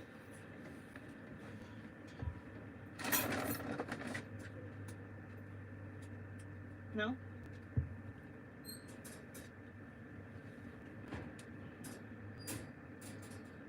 Can you sit and take your bone? Here you go. Here, take your bone. Chew it up. Give yourself something to do instead of whining at me the whole time. Did you eat your dinner or your breakfast?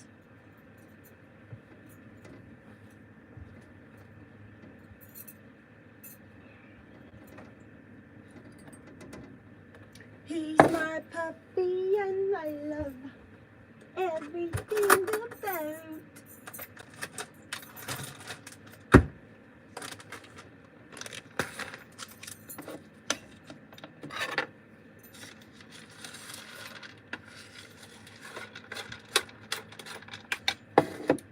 Waste not, want not.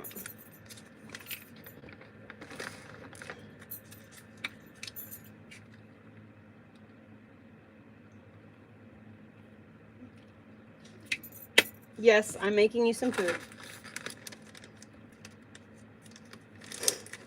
You're going to eat your breakfast with a little seasoning. Because we're not going to waste your breakfast that I spend so much money on, your damn food, to get you the most expensive food that I can, the most natural food I can, and then you just don't eat. Yes, darling. One moment. Just let me stir it up so that you can't accidentally miss the kibble on purpose.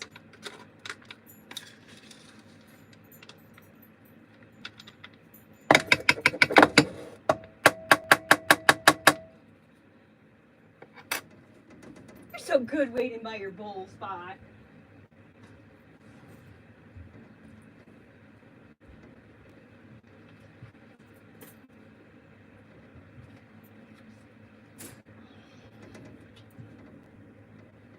Get it?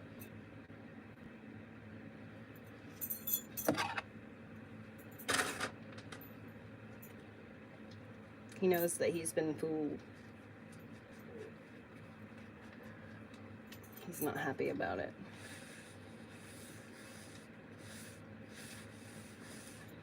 He's like, oh, this sat out all day. Well, you didn't eat it.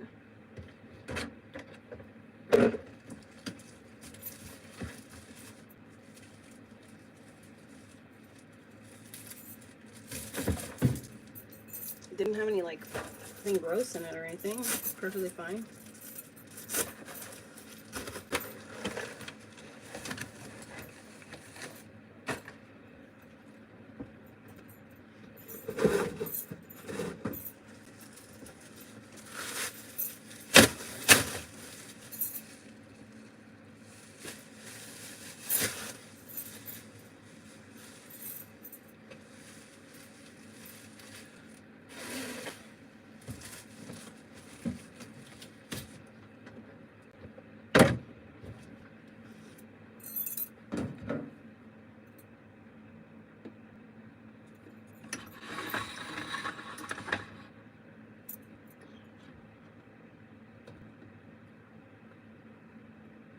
Heather frickin' Jane.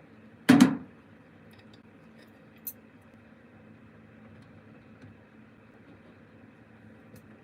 ended up sticking it in the side of it anyway.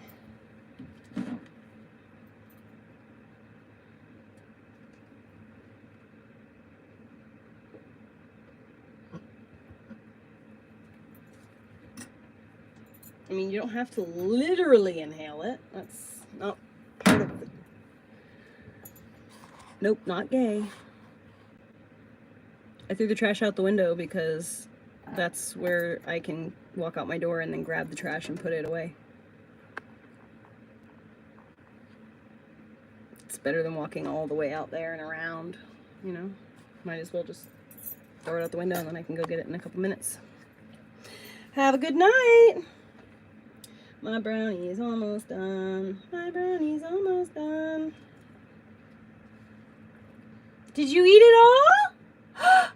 Good boy! some treats?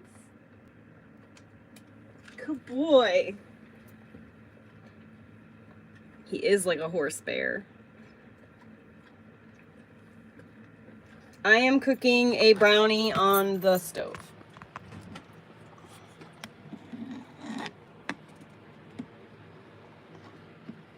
Starting to steam and drip, so it's getting clear. You can kind of see in there what's going on. Yeah. Look at that beautiful brownie footage.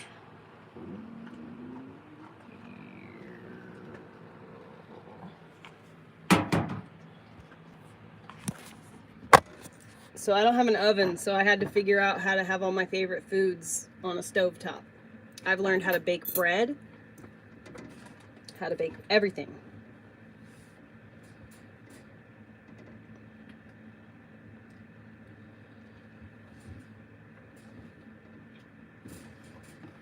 What is it that you need?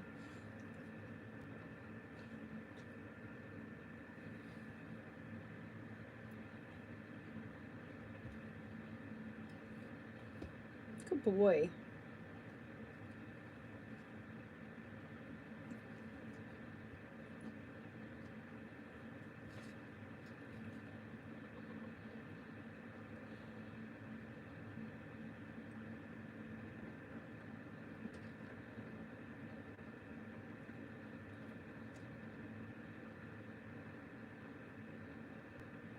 I want to catch it at the right time because you want to catch it while it's moist.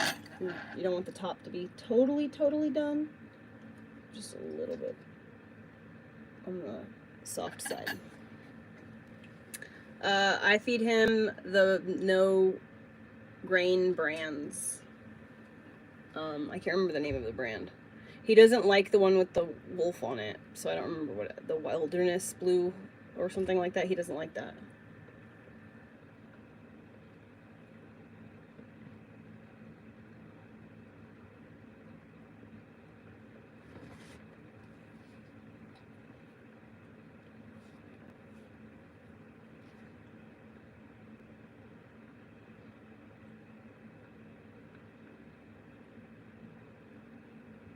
Stovetop pizza is really good too. It's melty from being like steamed. We're so close. The shininess is changing from like a liquidy shiny to like a film. That's how you know you're getting there, man. You're getting real close. I just got to keep an eye on the middle. It's the most important part.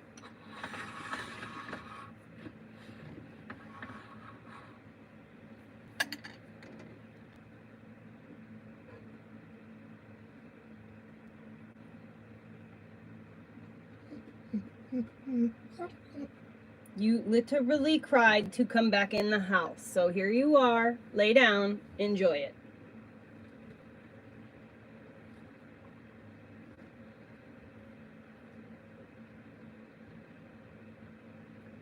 You have your bone. You got your water. You just ate your dinner. You're perfectly fine. You need nothing. What time is it? You want your pain meds?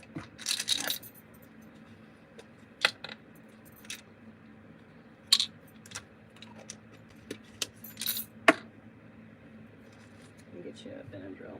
Beep, beep. Backing it up. I'm the queen of talking trash, but I'm backing it up.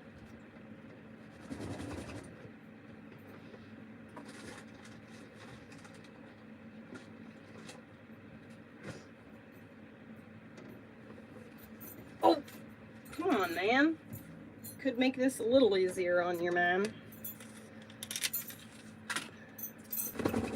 Wondering when I was ever going to get rid of all these damn Benadryls. They like expired in 2018, so need to use them up.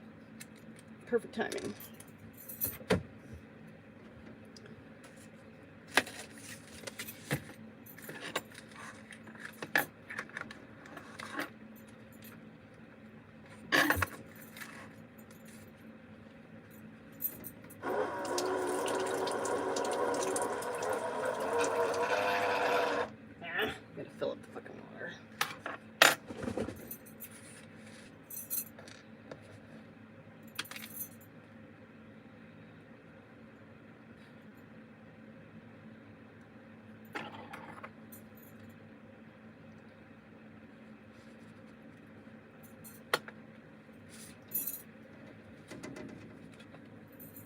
Liebchen. Come get it. Good boy. He like took it in one chunk. That's my boy. Okay, I think the brownie's done. Not quite. Just a little bit more in the middle. Just a tiny bit more. We'll turn the heat off and it'll just do its thing for a minute. Oh, I'm so excited. I can't wait.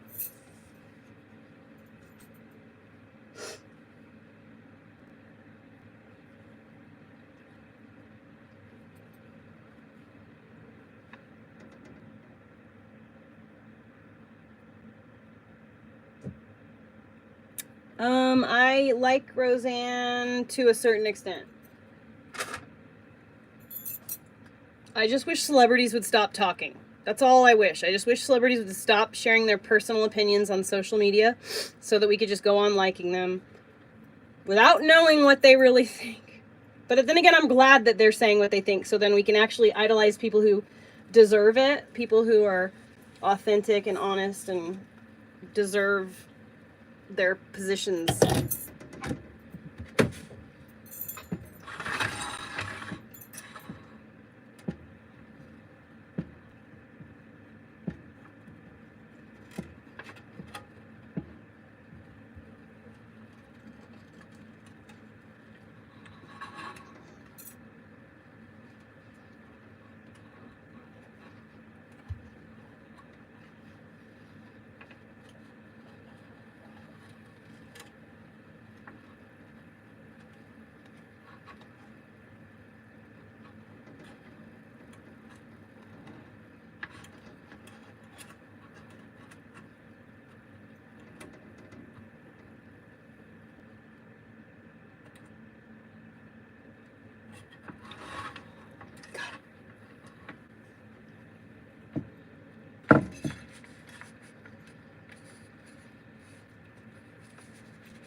Can I have my spatula though? Thanks.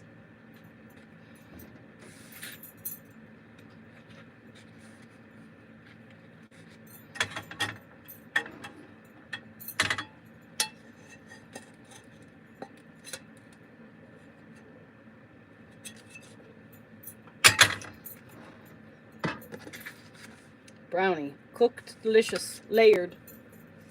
Little yellow nipple. Listen, because I'm fucking extra, I'm gonna take a little of this chocolate mousse.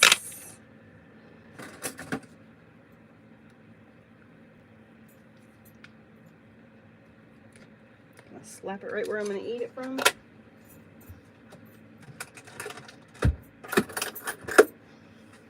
Because I'm an adult and I can do what I want. Can't nobody tell me what to do because I'm a grown up.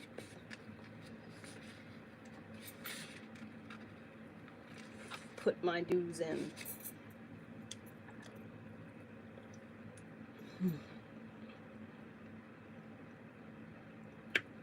Well, it's terrible. You guys definitely don't want any. Sorry. You wouldn't like it. I'd give you a bite, but you really wouldn't like it. You hear him? I'm sorry, you really can't have any. This is chocolate. I'm giving you enough treats. It has like chocolate chips in it, these like little tiny ones. What? Is your ear bothering you?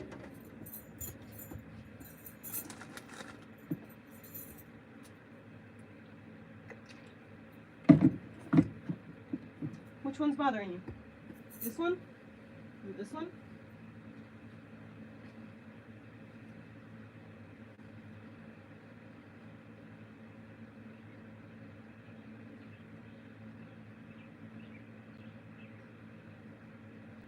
There you go. Is that better? Oh, the mousse is melting like ganache.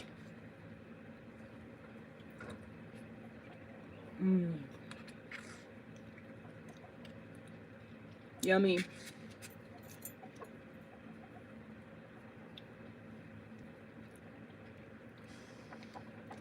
It's gonna be too hot. that big of a bite. It's like lava. I'm drooling. Listen. Let me tell you what. This has no flour in it. It is good for me. This is literally good for me. Isn't that crazy to think about?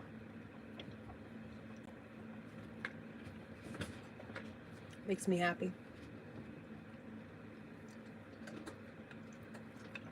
I love healthy stuff that eats like this.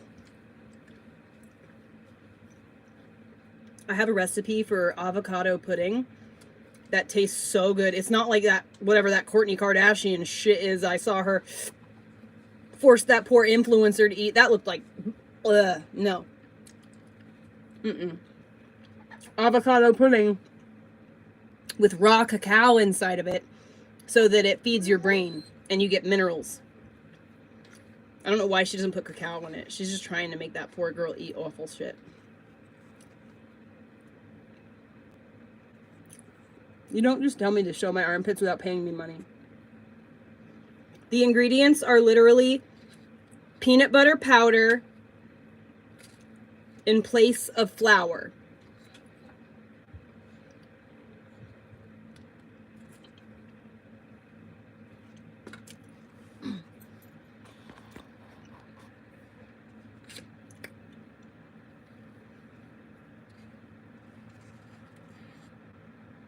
Are you kidding me?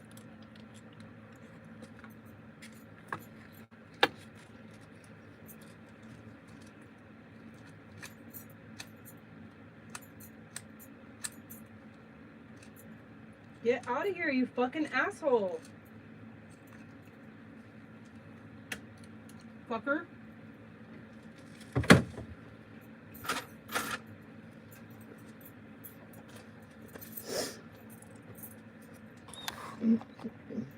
Okay, get ready. I'm going to tell you the avocado recipe right now.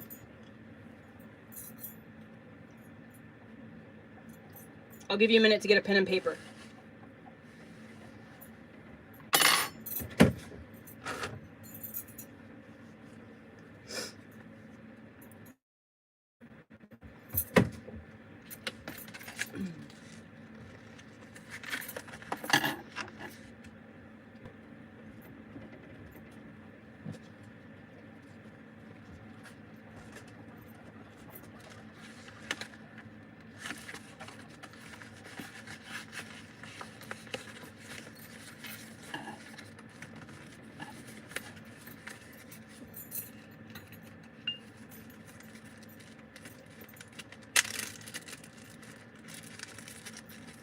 Okay, so you take a ripe avocado. You're going to need like a food processor because you want this stuff to blend really, really, really well. So you take a food processor and you add a ripe avocado, 1 tablespoon. Oh, this is also raw vegan. So if you don't want it to be raw vegan, then you don't have to use namashoyu. You can use a little soy sauce or coconut aminos. So what you do is you do avocado, namashoyu. Namashoyu is it's like soy sauce, but it has the living enzymes in it still, so it's like really good for you. So avocado, namashoyu, a little bit of like an eighth of a teaspoon of balsamic vinegar. It sounds weird. A heaping tablespoon of raw cacao.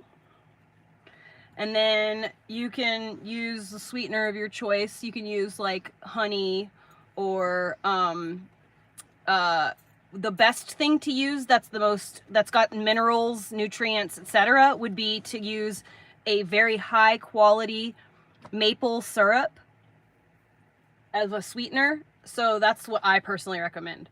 So avocado, namashoyu, balsamic vinegar, cacao, raw cacao, and a little maple syrup. You blend it in the blender and you give it a little taste. If you want it more chocolatey, add a little more chocolate. You want a little sweeter, add a little bit more maple syrup. Boom. And I'm telling you, it is good. Especially if you really like avocados already. I kind of have an issue with avocados sometimes. So like I'm kind of already on the fence about it. If the flavor is just, it doesn't have enough going on with it, it can be like a bit much. But I'm going to tell you, that pudding was designed by a nutritionalist, a raw vegan nutritionalist, to be breakfast. So it was designed as a breakfast food. It has everything your brain needs first thing in the morning to have the best day possible. It's got, like, think of all the minerals and vitamins that raw cacao has and maple syrup has. The namashoyu is kind of just for balancing the flavor and doing so by adding enzymes. You know, then you've got your avocado, all the healthy fats from avocados. Oh, and you can add a little bit of sea salt if you really want to taste.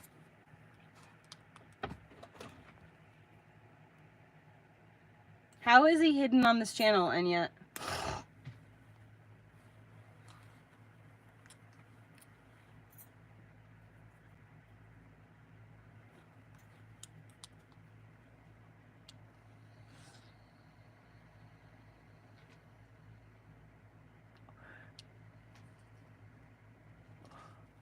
Men do that all the time, Chris. Come on now. What are you doing? Nothing. What are you doing? You need me to refreshen your water up? Okay.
These are some interesting commentings today.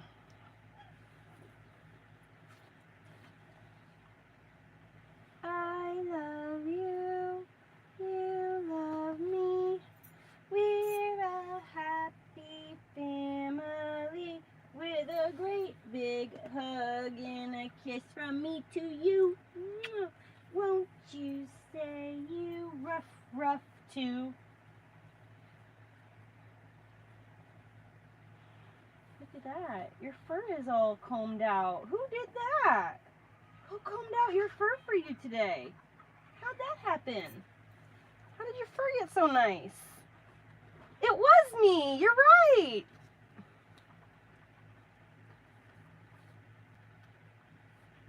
Did you see him? He pointed right to me. Look at that pretty sweet face. I love you, only you. I love you. Why are you such a good boy? Why are you such a good boy? Watch, if I stop touching him, he'll start pawing me immediately. What do you want? What do you want? Oh, okay. He's the sweetest dog in the whole wide world. No, I'm not single. I'm taken. I'm taken by this little guy right here. This is my man. We just aren't. We just cuddle. Actually, we don't even cuddle. He sleeps in the kennel, so. But when I get my RV, then my motorhome, then he will be able to sleep in the bed. But he cannot get in my bed until he has had a bath. I'm not letting him sleep in my bed. I'm sorry, but my bed is my sacred place. And like in between those sheets, I don't even let myself get in there with that, with like dirty feet, you know, like I gotta put socks on or something. I just can't. It's my sacred place. He is getting used to being in the house, yeah. He has not peed in the house, not one single solitary time. And he's not housebroken, so I'm very proud of him. Oh my god, he's like literally, look at his like eyes.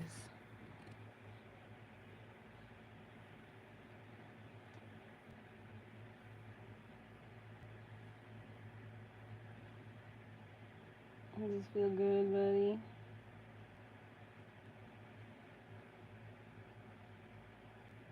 Look how much faster you're healing because you're being loved on. You're getting those love hormones kicking through your body. Yeah. Makes him heal faster. I haven't picked an RV yet. I've just like, anything I've shown online was just like, you know, fantasy images, you know, of what we're trying to go to. Nothing I have not found an RV solidly yet. I don't have the money yet, so, you know. But I'm just trying to manifest. I needed to know, like, well, I have to be looking at RVs now before I have the money, because I need to know what I need. You know, I didn't, until about 2 days ago, I didn't really have a picture in my mind of really what I need it to have on board. And now I have a better idea of the things that I need. Yeah, the money is coming soon. I'm pretty excited about that. Yeah, he's totally under my spell.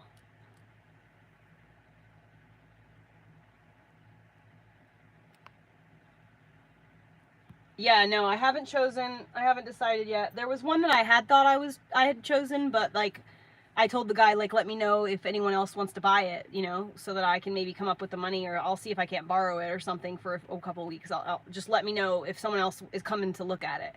And then I got like a memo that said so-and-so sold the RV, but he was already waiting for like a month for me, but the RV was posted for like 3 months.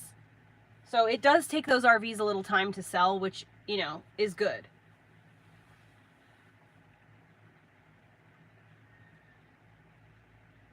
I'm grateful that there's not too many people out there trying to buy a $20,000 motorhome right now, you know?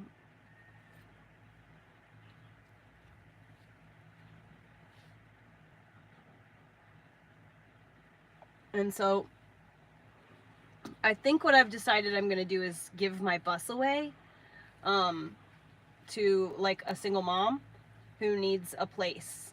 I'm just going to start, I've already asked someone, so if they don't want it, I'm going to find out, and then I'm going to try and figure out how to give it away. You still want me to scritch your face? You're so needy. You're worse than Elliot.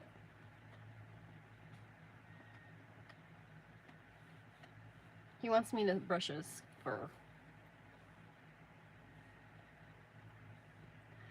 Gases can be expensive, but I mean, no more than what I'm paying right now to get by, you know? Living in an RV will not cost me like $1,500 a month to survive, like this lifestyle does. I have chickens, I have like maintenance costs and stuff that I need to deal with. You got the memo, good job.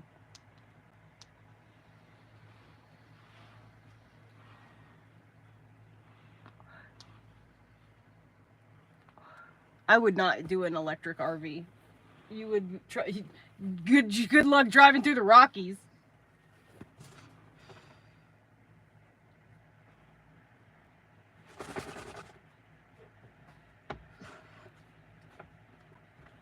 You just got your medicine. Just give it a few minutes to kick in, okay? Please don't scratch my apron up. You're gonna tear it. It's got already like issues.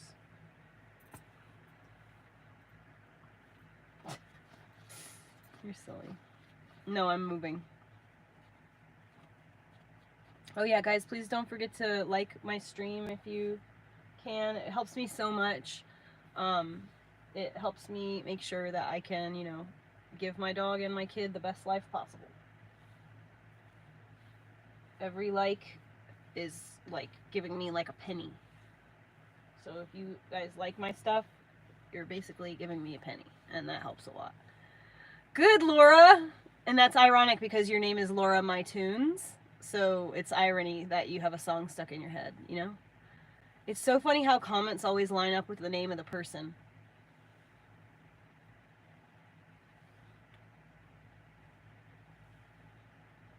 Aw, cool, Chris, thank you.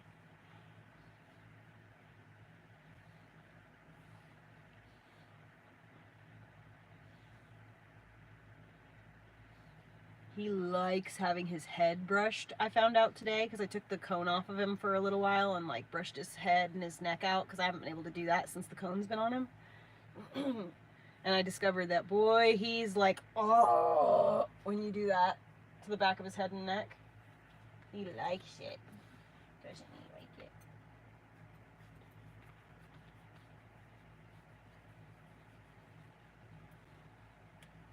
Dude, you literally have a head the size of an alligator.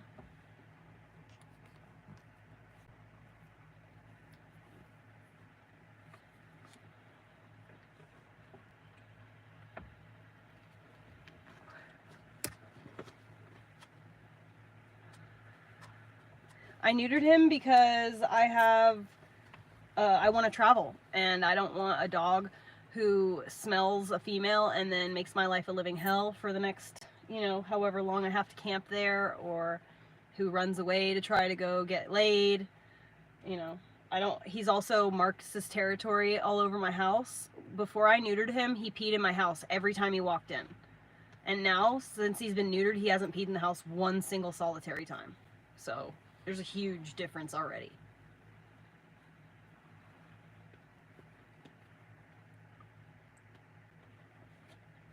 See you later. Don't forget to subscribe and hit the bell so that you know when I'm live. I go live usually in the afternoons on YouTube, Laura. Also, you know, I don't want him to just make babies out there in the world that, like, someone's gonna just knock on my door one day and be like, hey, these puppies, you get to take 50%. What? You know, I already have a son that I have to worry about, you know what I mean? What a good boy! Fucking laid down. Alright, let's see if I'm allowed to get back up here now. Yay. It worked. I was just hoping that if I kind of stood down there long enough for him to get to relax, when he relaxes, then he gets, you know, then I could come up here, because he's going to take a nippy nap, and now he doesn't have to go in his kennel. Bob Barker would be proud. I've had him since probably, I don't know. Does anyone remember when I got the dog?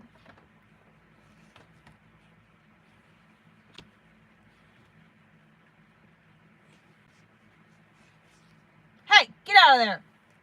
Orly! Get out of there! I know that it's bothering you. I know you want to lick your balls, but you can't, bud. I know. I swear it looks like there's still testicles in there, man. It's weird.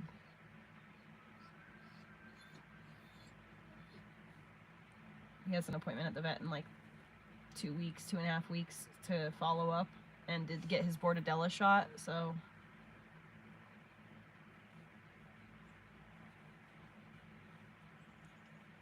Mm-hmm. But yeah, so I think I got him in like, Orly!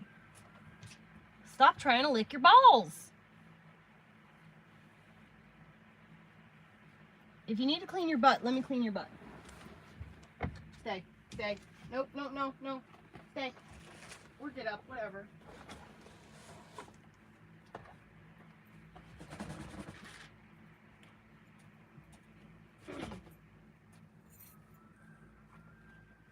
right here. Wait, wait, right here, right here, right here, right here, right here.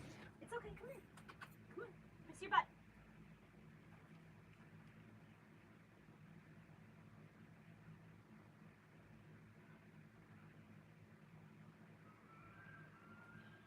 Good job. Stuck on you.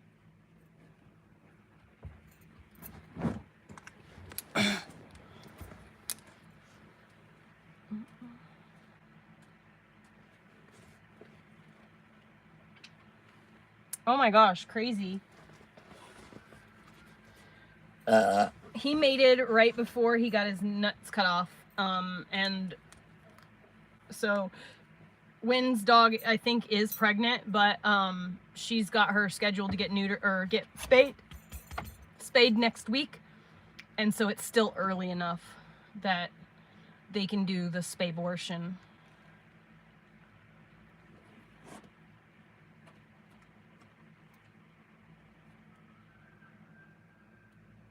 Why don't you lay down? Sit. Sit down and relax. Oh my god, he has my foot on his fucking head right now. He literally just wants me to look at this. He just put my foot on his head. Hi. I know I can't do as good of a job. Trying though.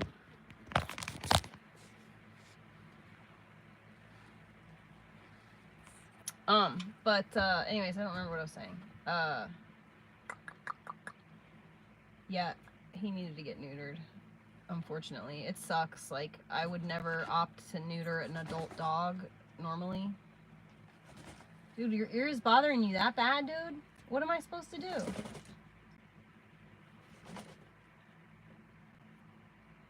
Come here, let me see it.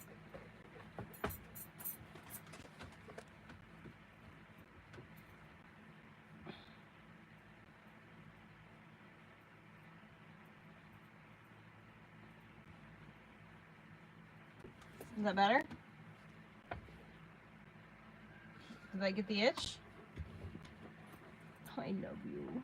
You're such a good boy. You're my best boy. Yes, you are. You're my best boy. I love you. I love you. You're so sweet. You're the best boy ever. I love you. My life would be so not the same without you. And I'm so glad you're neutered and you're in the house now.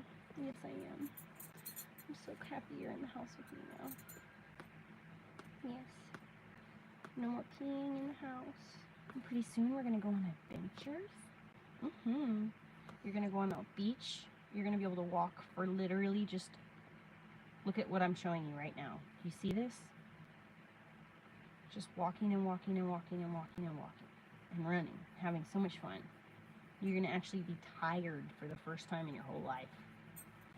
Yeah. From all your adventuring. Yeah, from all your adventuring. And all the people that you get to see that is going to stop and say hi to you because you're the sweetest boy ever. No, you can't get up here. Because you're the sweetest boy ever, and everybody's going to want to say hi to you and pet you and say hello and pet you and then be like hi and then pet you. And then some people are going to give you treats through the window. It's going to be so cool. You're going to love it. You're going to have such a good time, and I can't fucking wait to do that for you. Yeah, I can't wait. I'm so excited. I can't wait. We're going to have so much fun together. Yeah. And then you and Elliot can just run around like crazy people. All up and down the beach. Yeah. Just like that. Yeah. Yeah. See, you're getting it. It's going to be so much fun. Yeah. And he's sending me some pretty cool pictures. He gets it. He was jumping up in the air and catching something that Elliot was throwing at him.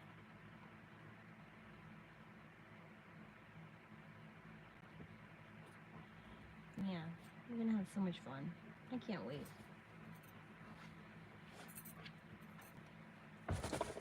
That poor ear.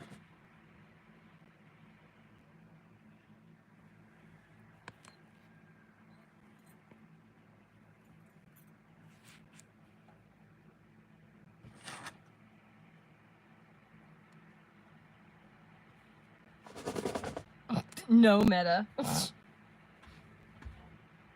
Yeah, I think it might be yeasty. It's that hot year, you know. He has it, and he had wax buildup and stuff. So over the last 4 days, I've just been working on getting all of the wax buildup out, which I've successfully done now. I'm sure there's probably like something in there that's like loose, and you know, I'm gonna go run the liquid through his ear real quick.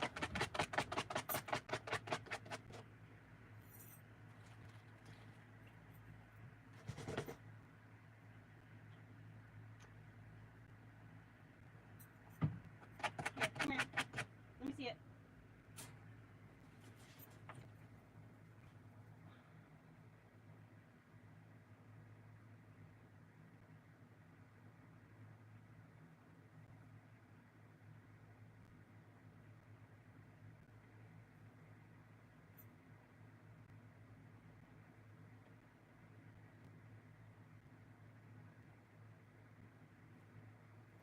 I got a piece out.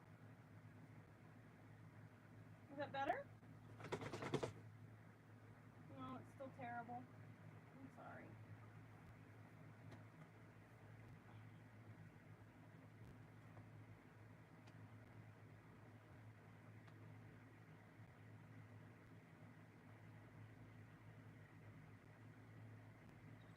Oh, baby.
I love you. You want a treat for being such a good boy? Yeah? I know, baby, I know. Here, you want a treat? Being such a good boy.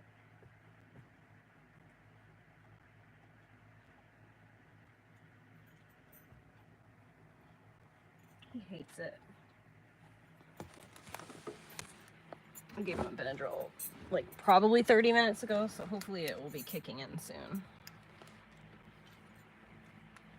Trust Craig. He started out as a troll, I think. So for all the trolls who are new in here, you too will one day be telling people what a good person I am when they come in and troll me.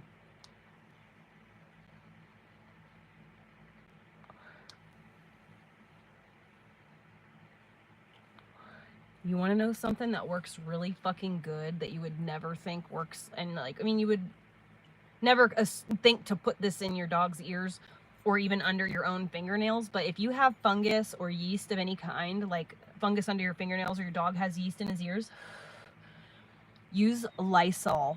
I know it sounds, but that's what my grandfather used as a veterinarian. And the like aerosol spray. And my mom would spray it on her feet if she had athlete's foot. Like if her husband brought home athlete's foot or something.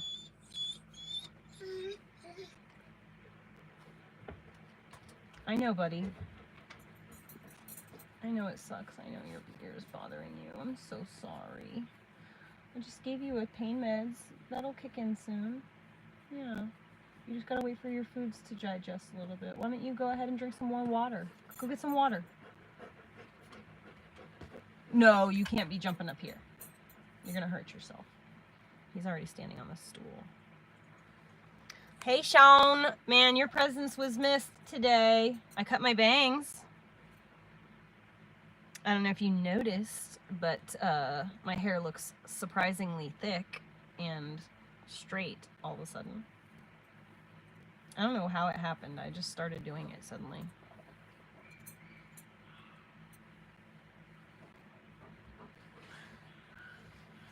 You hear that dog barking over there? Don't bark back.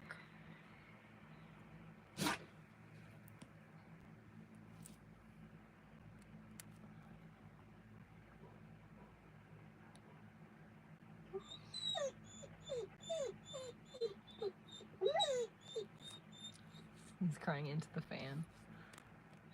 Aww. I bet it was hot as balls.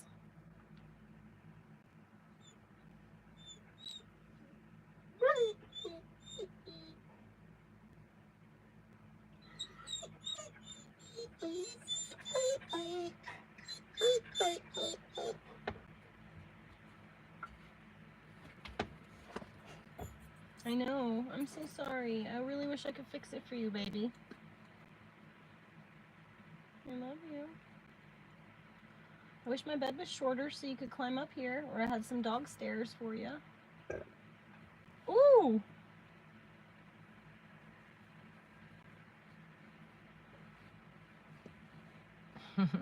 It happens a lot, Punch Monkey. Welcome to the club of dogs being enticed to bark by Orly. Terry's dog has basically given up on it at this point. He's a baby puppy. You look like a giant raccoon right now. You do. Look at his face. He looks like a giant raccoon. Put your face back up there. Doesn't he look like a giant raccoon? Look at that smile. Hi, you handsome devil. Hi, you smiley man. I love you. Little boy. Little boy. He's a turbo puppy.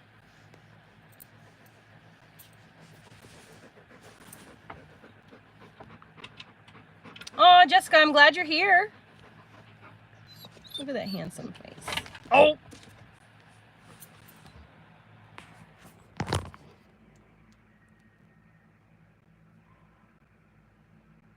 Oh, that's so sweet. Good, Terry. Set him right. He's totally a meathead, right, Chris? That's what I said. He's got the head the size of an alligator. Hi.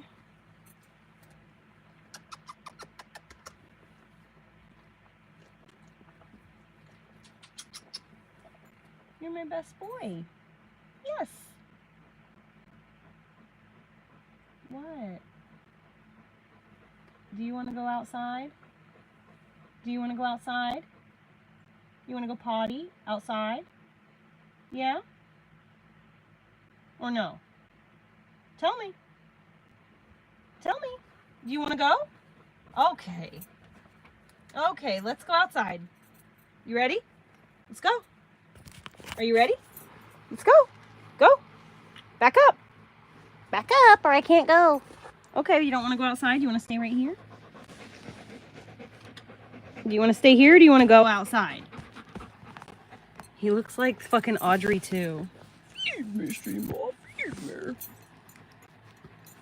Put his fucking bell on. Just my boy. I've got like my legs wrapped around him. He's getting hugs from everywhere. He can feel your love, you guys. Yeah, you should probably do that. You're gonna hurt yourself. Good boy. You wanna go outside? Orly. Outside? Okay. His tail going. Yes.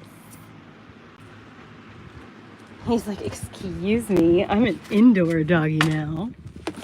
How dare you?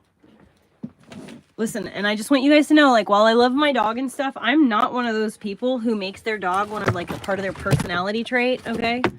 So, like, you gotta give me space to get out, dude. Come here. Oh, that's good enough, I suppose.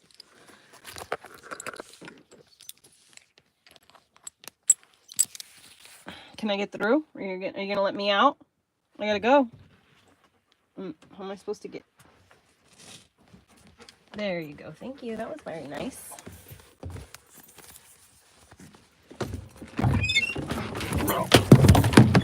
Sheesh kebabs.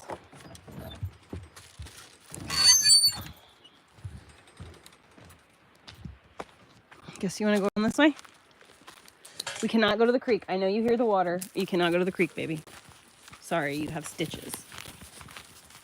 Can't do it yet. I'm going to try to zoom out. Hey, look, guys. It's like you're holding the leash.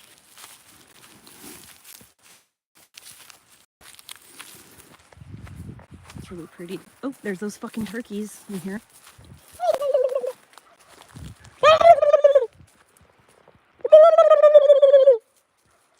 Do you hear them replying to me?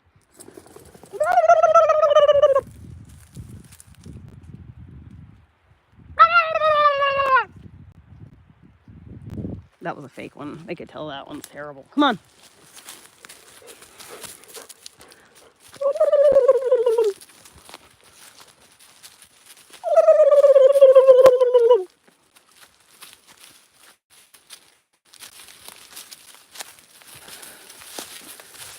He's a turbo puppy. Nope, nope, nope, nope. You know better than that. Come on now. Dude, don't try him. Nope. Good boy.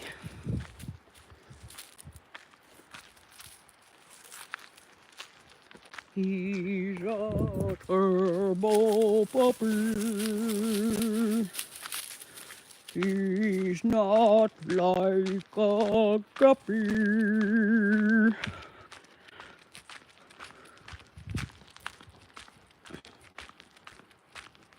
Sorry, I'm not that fucking fast. Sheesh. No.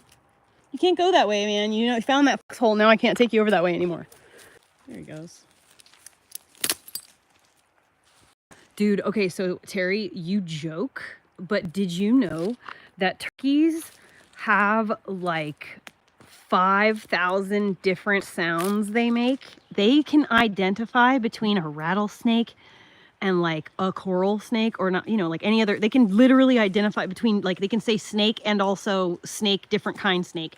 They can distinguish between humans that they like and they don't like. They can literally talk. And there's this documentary about it. This guy literally like lived with turkeys or whatever. And he like learned that they have like a fucking seriously vast, very, very, very complex system of language. It's incredible.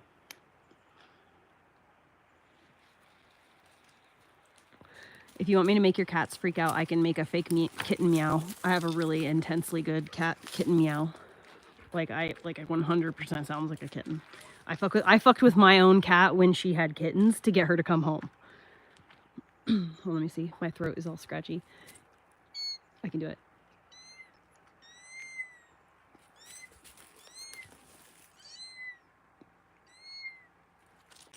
Look at him. He's freaking out.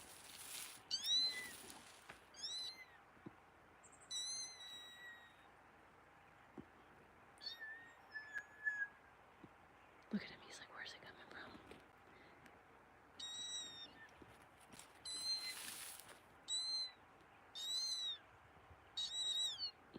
Look at him. Orly.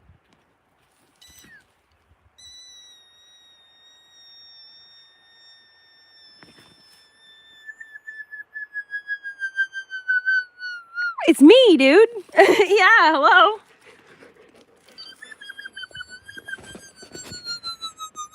It's me. He's like, where's the fucking kitten? Is it in your mouth? Be right back, Orly. Hold on.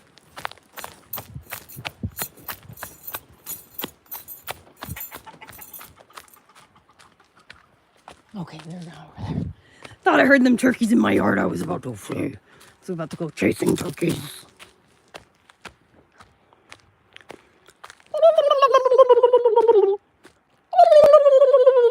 Look at all this poison ivy and poison oak.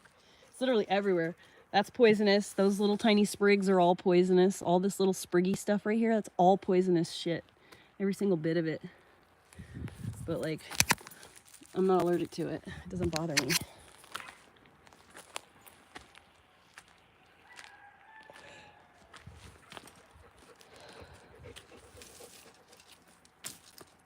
Yes, Chris, I read that actually. Hello. What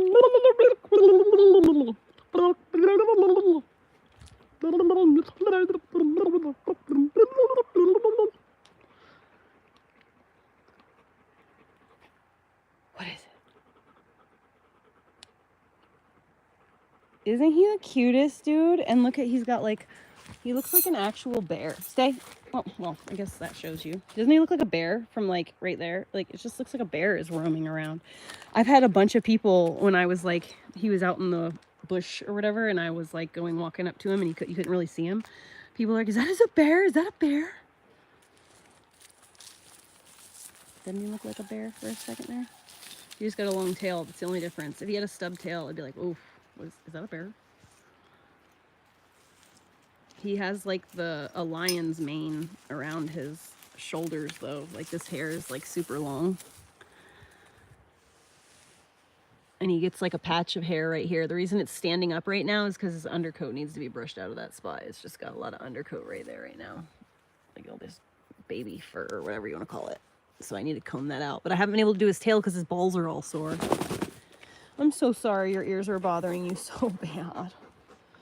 I'm sorry. I wish I could do something about it, baby. He is a a Great Pyrenees. He is Great Pyrenees, German Shepherd, and Staffordshire Terrier mix. I had the genetic test, or the people who owned him before me had the genetic testing done. So that's what he is. But he looks like a bunch of different other kind of dogs, so it's funny. But look at, he's got like the widest head, dude. His head is more narrow though than his neck. His neck is really thick because of all the fur. So it's really a struggle to keep his collar on him without choking him out from all the fur. I'm gonna that's why I want to take him and get him shaved so that I can put a smaller collar on him that fits properly, that he can't back out of. He's so handsome. Right? Doesn't it? So that look that you see about his like good heart, that's what, that face where he's just like staring at you like that reminds me of my dad in a lot of ways. Sometimes when I see him like sitting in the yard, like, and he's looking at me through the window and he's like squinting because the sun is bright, but he's also giving me those eyes like, I really want to come inside. That's like, it's like the face my dad would make. I don't know. It's hard to explain, but just that part of him, like not obviously the dog parts. My dad didn't look like a dog. My dad just had those like eyes, and it's really made me wonder, like, is this dog like the reincarnation of my dad? And was my entire purpose of living on this property and suffering like I did, was that like the ultimate test to like reunite with my dad? He has a cone because he got his balls taken off like a few days ago. Actually, that's questionable. I'm like wondering if they just severed the pipe and like left the balls inside, genuinely, because his balls are not, his sack is not empty. There's something in there. I touched it today, and there's something in there. Whether it is a testicle or a fucking nudicle, I don't know what they did, but there is something in his sack. So when we go back to the vet, we're gonna find out what. It's a 2000. So that's the bed, the topper for it. It used to have a topper on it. It's the Z71, the 4x4 model. So it has like obviously 4x4, and it has like the skid plate underneath, and it has like the special extra, you can see the shocks sticking down. It has like the extra fancy shocks, and then the entire tow package. That's not our chicken, baby. That's Noodle. Fucking ants. All right, Orly, I'm gonna go in the house for a little while. You think you got this, or do you want to go inside and lay down?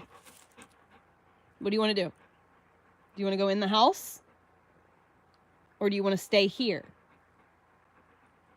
What do you want to do? I'm gonna go in the house. All right, see you later. Do you want to go in the house? In the bus? Inside? Okay, let me go get your leash. I had to point to it.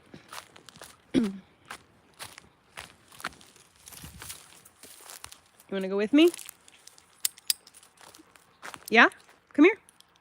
Come on. Yep, that's the side. Wait. You heard the clicking, but that doesn't mean... Wait, you're not on the leash yet, ding dong. I know you heard the clicking. Hold on.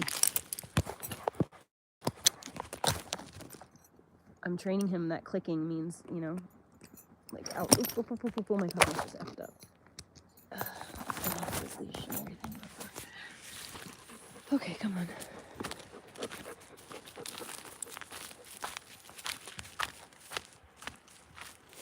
You want to go in Orly's house for a little while? No, we're not going down there. You can't go to the foxhole. I'm sorry. That's not happening. I'm not going to have you getting attacked by some fox because she's got babies and stuff. Sorry. What do you want to do? You can go in the house with Mama, or you can go in Orly's house.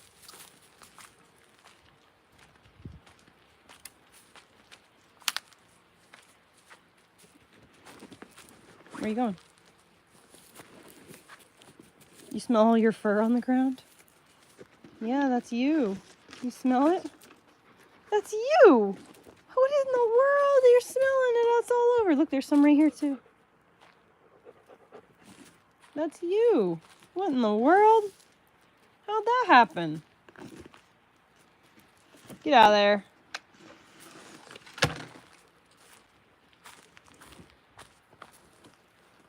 Sir, get out of there.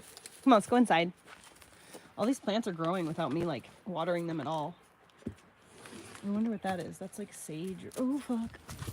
Thyme or something. Come on, dude. Stop fucking around, man. You're pissing me off.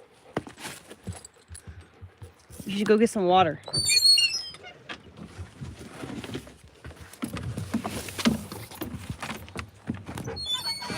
Look at your butt. I need to brush it out. All that gray hair needs to come out. Okay, go. Go on. Go on. Go. Go on, Geet. Go lay down. Out of the kitchen. Go. Out of the kitchen. Go. Get out of my kitchen. Go.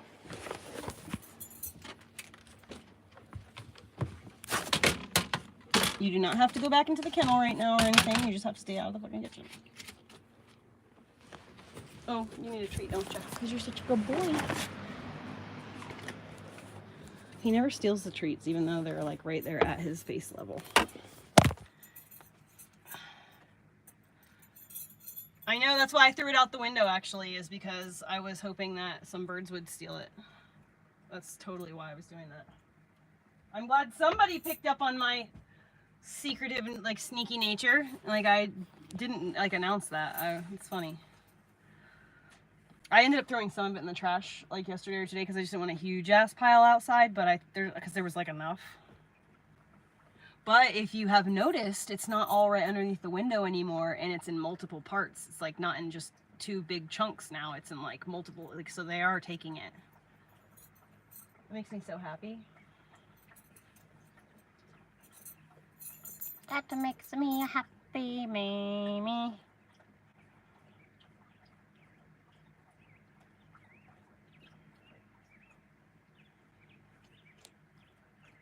I love my Silverado.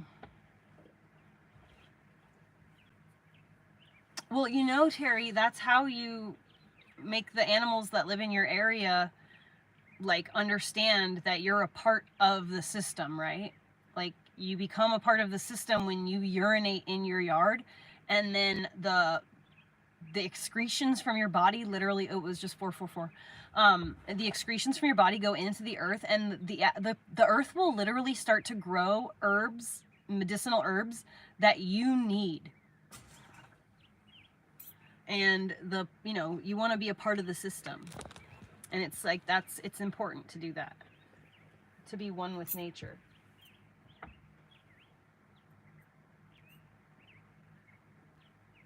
I love my boy. Why don't you go lay down, dog? All right, come on, let's go over here and I'll go sit with you. Go on.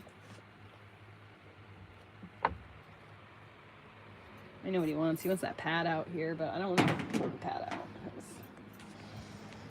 out.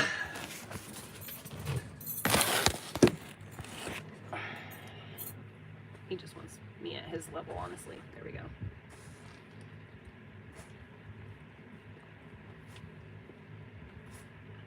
It's a shame nobody takes care of you, huh?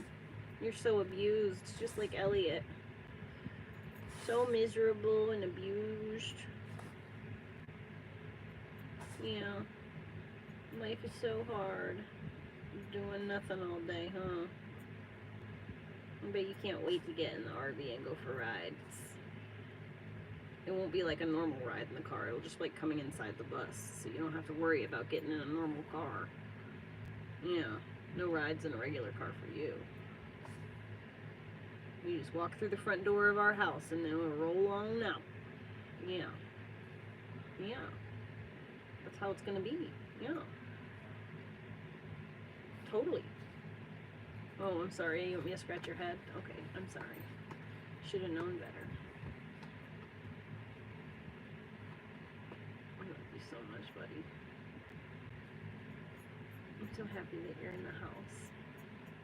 And that you're not peeing on everything. I was so sad listening to you cry all the time outside and bark and make awful sounds. I was so ready to have you inside.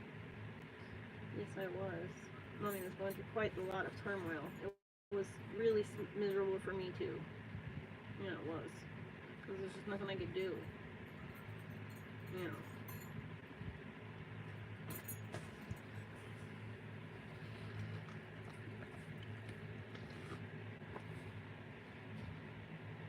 Dude, I know. Well, did you remember like what that video said like earlier? It was like she made me realize that there was like a missing puzzle piece in my life that would like help to increase it or whatever, and I realized that it was the dog, you know? I realized that like he could be the one who helps guide me and from like make sure that people don't, well, you guys too, the admin chat, my hive mind, you know, like that whole situation where like I was able to use the hive mind to like get ahead of an argument and nip it right in the bud, the confrontation that happened the other day. So like it just, I realized that like between you guys with like literally being able to dissect what's going on in real time, and then with him being able to like in person distinguish, I realized, dude, that's it. Like he's gonna be the best. Dude, I'm so excited to get on the road with him, dude.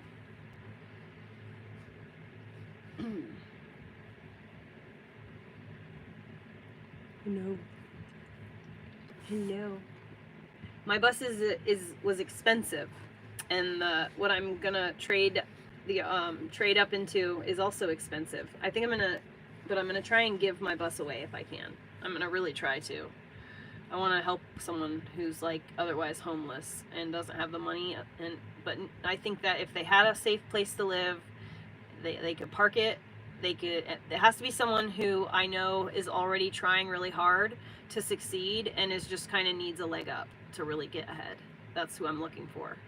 Someone who's already got their own business, who maybe needs like space to craft and do their business, and that they can travel and sell their stuff.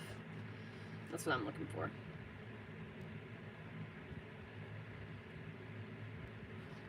No, I've never been in a psychiatric hospital.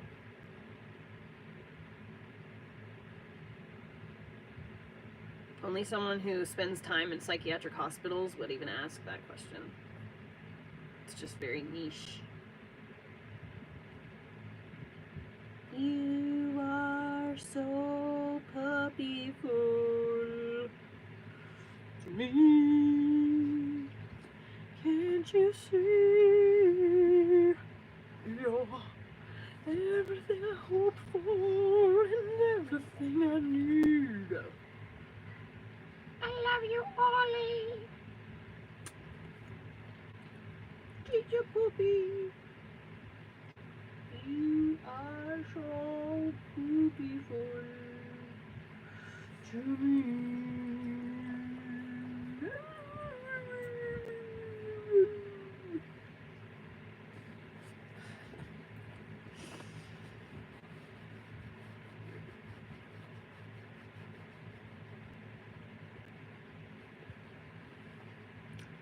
What's inside this thing? A bear. I have a pet bear. I raised him from a puppy, and he's just like really friendly. He's only scratched me a few times, but like, you know, as long as I keep him fed, he mostly doesn't like try to eat me in the middle of the night. It's all right.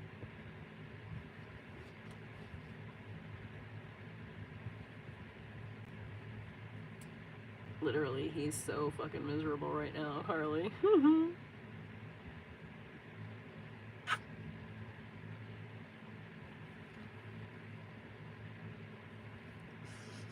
He always has to give you a kiss back. He can't just accept a kiss ever. He's always got to be on top of the kisses. You seen that? I love you. I'm so sorry you're having ear issues and stuff. I really wish I could do something about it more than what I'm already doing. Yeah.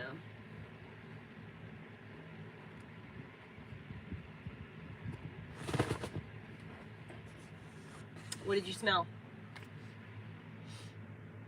Where's your bone? Oh, what's this? Wow, look at this bone that I have right now. Oh man, whose bone is this? Oh, is that your bone? Did I steal it? Oh, did I steal it? Did I steal it from you? Did I steal it from you? Can I have it? Do I get to have it? Yeah? Oh, you're so sweet. You're gonna share your poor ear. You're gonna share your bone with me? You wanna try a bite? No? You don't want bites, I like it.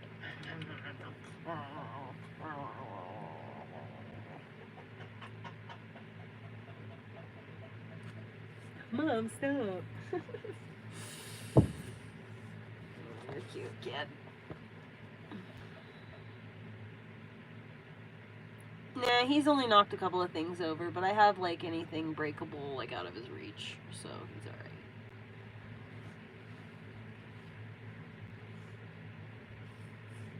I'm sorry.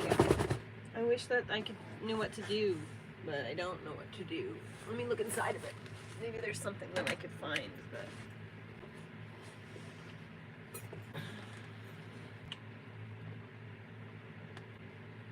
Just let me look. Oh! Hold on. It's okay. I see that it's raw. He has a huge chunk of wax in the back corner over there. I'll get it tomorrow. His ear is just raw and miserable.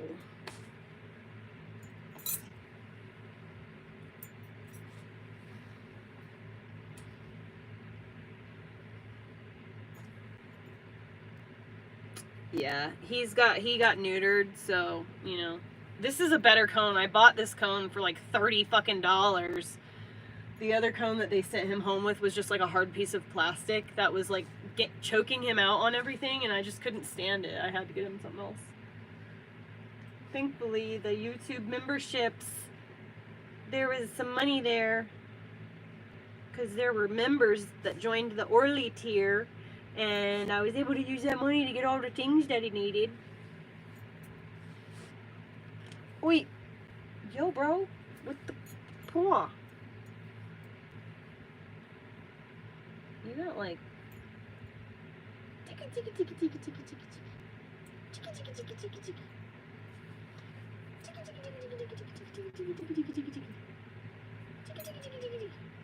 you're like unfazed. He's like the least playful dog I've ever met in my entire life. He literally just wants to sit and pet and like that's it. He just wants to... Whoa! He just wants to sit all day and get pet. That's like lit or ate. That's all he wants to do all day long.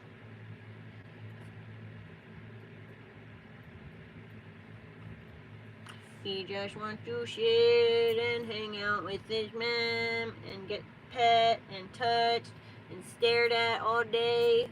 That's all he wants. He wants me to brush him. He wants me to scratch his belly. He wants me to literally pet his head. That's what he wants. This is what he wants right here. He wants my hand on the top of his head. Ideally both of them. I'm giving him a head massage. And then the side of the face massage. That's what he likes.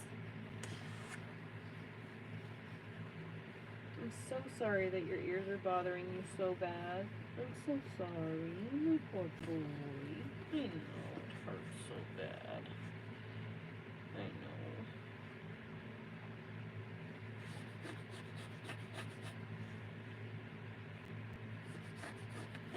I had an itch.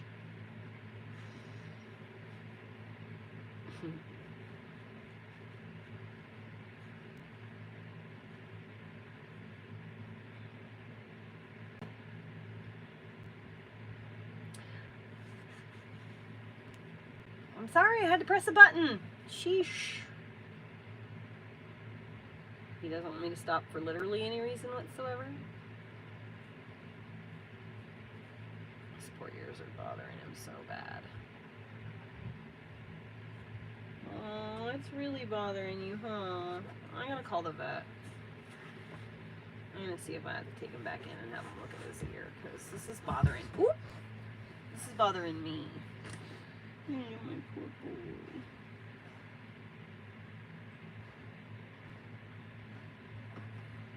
Don't cry. I know it hurts. My baby.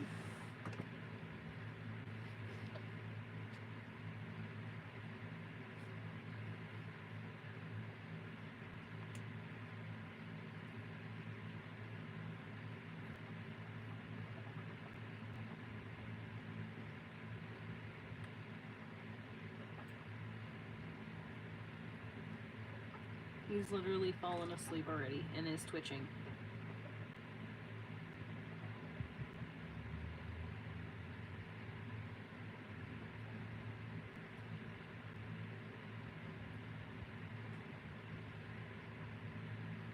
He literally fell asleep. Oh. Go ahead. Stretch out. I'll figure out how to touch your head.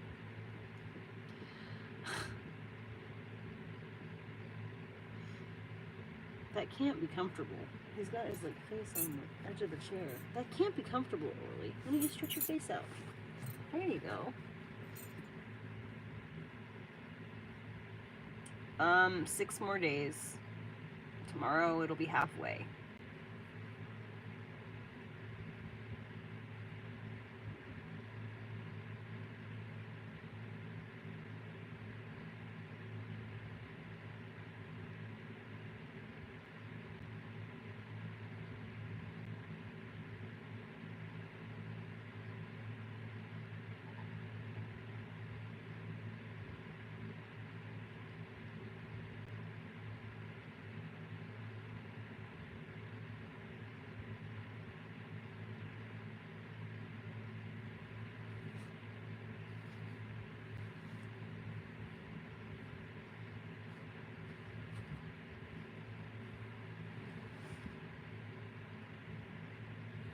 All done? Okay.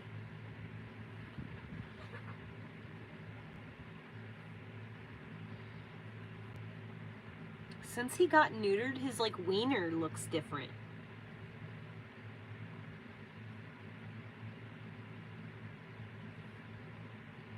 It looks smaller. Like, I'm sorry, I didn't mean it like that, but it just looks weird. A little. It's not like it's out or anything, but like it just looks different than it would normally look when it was just like normal. Weird. Terry, you're literally the only one that ever noticed this shit. You know that, right? You're the only one.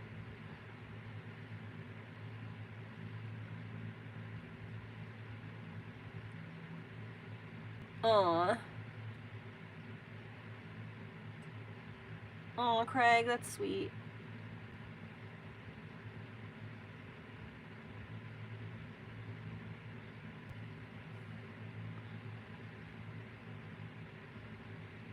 I'm like not, so I come from a household where like there was no really affection and stuff, so like I don't like being touched a lot, but like I'm trying to learn to not get touched out because I have a child who is very like physical. He's rough though, physical, and so like it's not even like I'm getting like hugs and kisses and stuff like that, but he like wants me to touch him. He wants me to like scratch his back at night before bed and you know like stuff like that, which I love to do. So it's just I have to do it sometimes, like even though I'm like super touched out. And like right now I'm just like so touched out right now. I've just been literally touching him like all day in some capacity.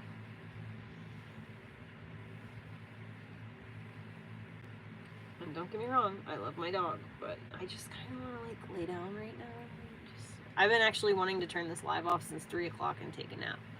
But literally since 3 o'clock, I've been doing nothing but touching my dog. Like, no joke. 3 o'clock was when I was like, I think I'm gonna take a nap, maybe. And then, like, Orly, I was like, he was starting to whine. So then I had to go take him out. Took him on the loop, came back inside, took him on another loop.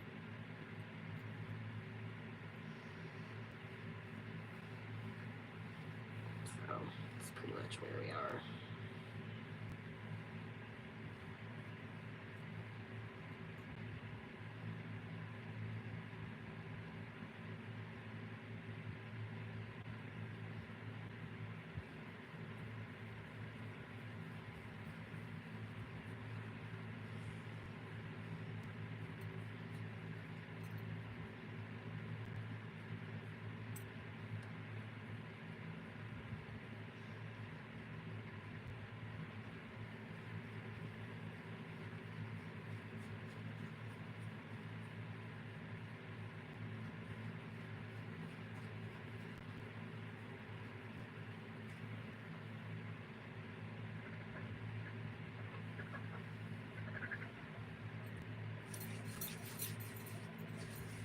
Hold on, hey you, wait, you got all this fur I need to get now, hold on.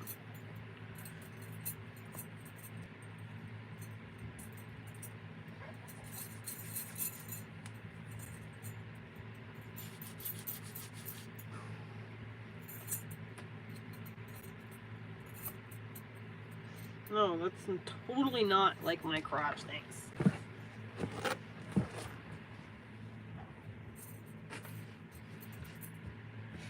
He's like, wait, you're leaving? I'm coming right back, I'm coming right back, I'm coming right back. I gotta turn that fan off though.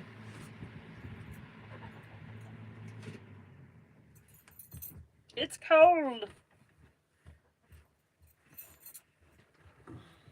I have a hard time with like temperature regulation. It's pretty lame.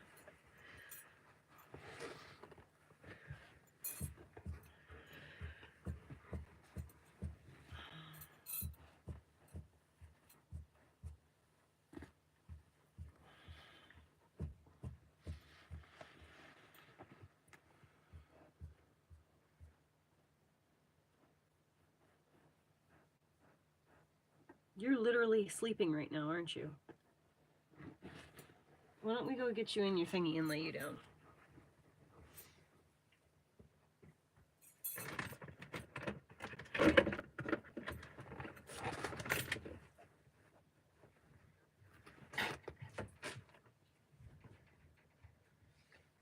He's a turbo lover.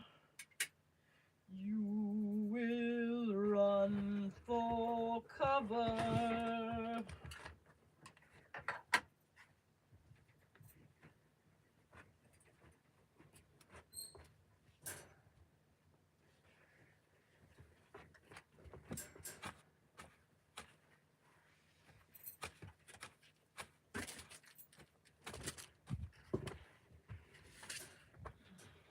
Go get it.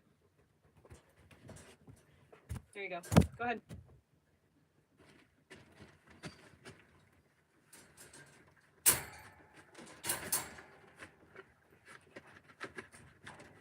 Get your pig's ear and your bone. That was easy. Et voilà.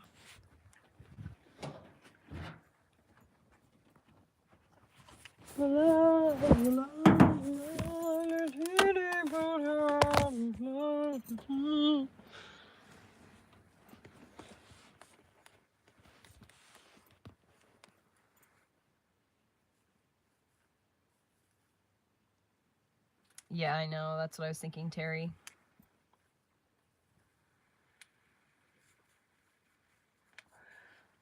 People will eventually, Craig. So this is the thing, you got to realize that as much as these trolls are a lesson for me, I am a lesson for them. People who become, you know, for lack of a better term, obsessed or negatively interested in me, that means they're going to be watching my content. So that means so that they can just like catch something negative that happens or like film me catch me slipping or whatever. You know, they're going to be watching my content and then discussing the minutia of what happens during my live streams. And they're not going to be able to help but absorb some of the good things that I'm saying. They're just not going to be able to help it. They're going to be living their lives, going about their day-to-day life, and then all of a sudden, like, a phrase that I said is going to, like, make sense to them more because of what the interaction between them and another person. Or they'll be in a store shopping for something, and then they'll be reminded. Like, my words tend to sink in, and people, like, I become like the voice of reason in people's heads sometimes. And so, and it's happened a lot with other people that I know. So I have every confidence that it's going to happen with the trolls as well.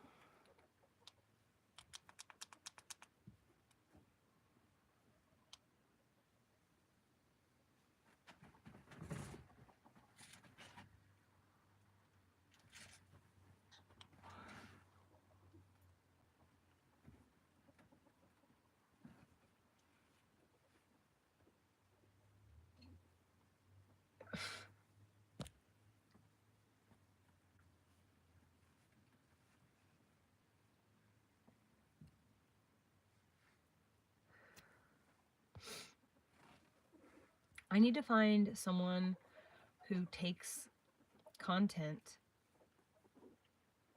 live streams specifically. I need to find an editor who wants to go through all my content and put together feasible content into videos that I can then post as regular content. I stay warm by a wood stove and warm clothes.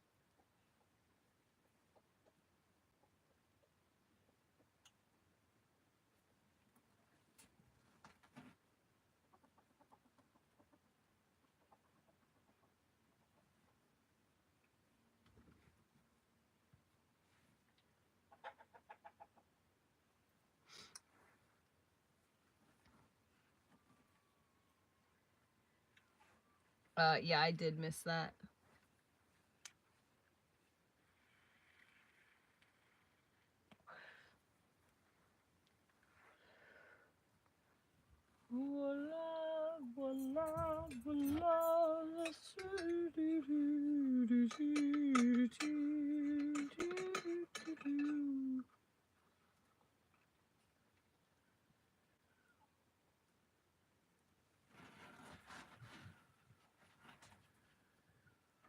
Too many games, huh? The least problematic person on the internet. Oh, well, hello. Well, hello. Welcome home. Where have you been all day? You been out whoring around? Yeah? You been outside causing trouble? I'm sorry, I smell like the dog. I know. I love you. I missed you. I did. I missed you all day. I did. I did miss you all day. Mm-hmm. Can you hear her purring?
The amount of whoring around you do. How have you not gotten pregnant?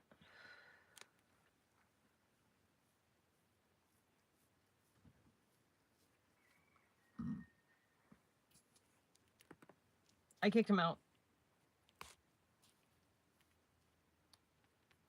Ooh, you know what I need to try?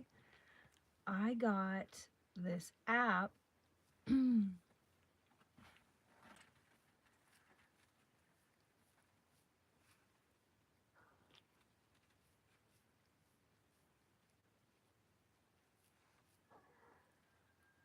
I got this app. It's called Rumble Studio, and I can stream on Rumble and YouTube at the same time. I just need to find out, like, I need to talk to somebody who knows how this stuff works. Maybe someone who, like, works for YouTube, or, like, someone who has been live streaming as a career or something for a while. I need to talk to somebody and ask some questions of, like, how things are done. If I stream from multiple platforms, do my mods need to be on multiple platforms to moderate those chats? My mods can they just download the same app that I have and navigate all of the chats from the, like, app that I'm streaming on multiple platforms for? If I'm streaming on Rumble, do my mods need to be on Rumble or YouTube? Because it'll stream to both. Like, I just need to know how this shit is done.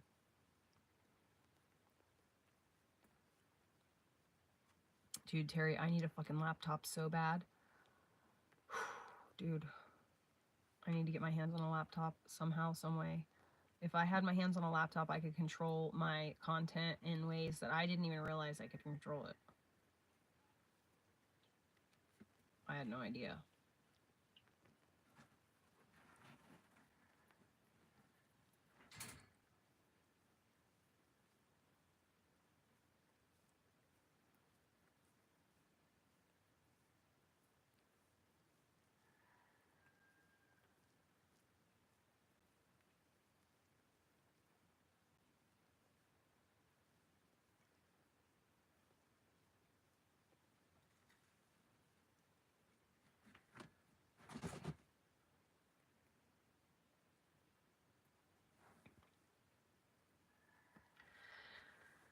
I wish there was just like an app that you guys could get that controlled all the platforms, you know what I mean? Instead of having to have, like, what are you supposed to, if I'm streaming on multiple platforms, like, what am I supposed to do? Like, you know, one mod handles each platform. I'm supposed to have like 30 fucking mods or something. Like, that's just outrageous.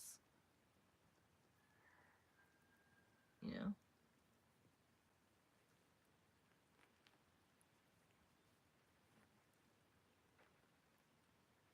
I think that I will only live stream on multiple platforms when I have some kind of presentation to do.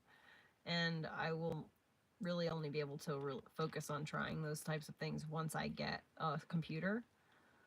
I really think that if Meta PC, if I could write them a good enough email, I really feel like I could be sponsored by them. Like 10 out of 10. But I just don't know how to talk to people like that. Is the Bucks, what kind of team is that? Istanbul, not Constantinople, not Istanbul, not Constantinople. It's Istanbul, not Constantinople. Constantinople's got the works, but that's nobody's business but the Turks.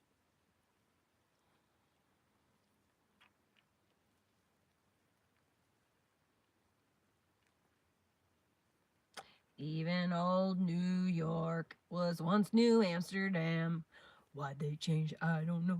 The people just like to football. Go sports.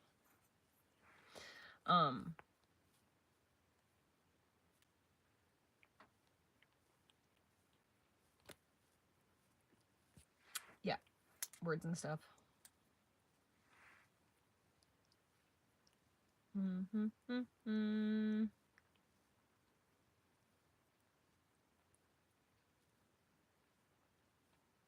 Everybody's just now making videos about what happened with Puff Daddy yesterday.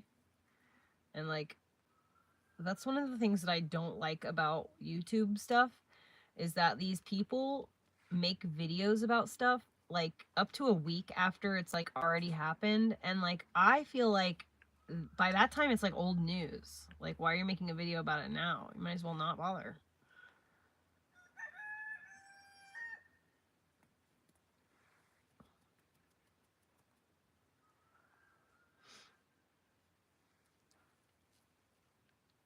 You're not among friends, Mr. Google. I think I'm gonna go. I think I've been on here an adequate amount of time. I didn't get I only got 5 a single super chat, so really I haven't met my quota or whatever for the day, but that's okay because it always seems like the days that I have the most, like, that I'm on top of like articulation and able to say like really seriously important manifestation things, it always seems like those are the days that I end up doing the, like, sharing the knowledge for totally for free.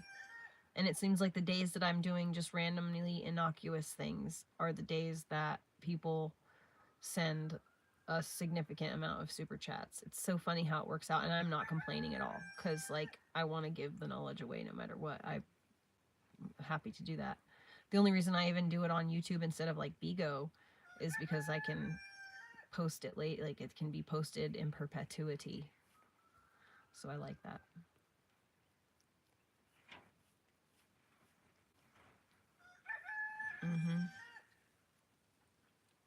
I mean, I'm not even focused on, I wasn't even focused on it today either, but it's just it's funny how that happens. Like sometimes all I need is like 1 or 2 really good days, and then a few really okay days, and that will be enough to like make me the happiest camper. Oh, I'm very, very knowledgeable about the flower of life symbol, Chris. Did you know that if you consume DMT and you look at the sky, you will see this pattern across the entire sky like a net? Everyone sees it. It's not just like one person. Everyone sees it.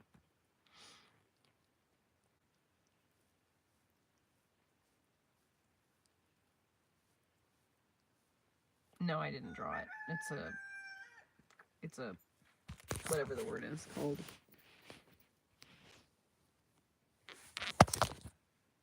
A hanging thingy-majiggy. What? What's funny? I can't wait to dye my hair so that it doesn't look like there's no hair and it's invisible. It's like, wow, how is that hair even attached to my scalp since I'm so fucking bald? You can literally see my scalp through the blonde hair and the light shine.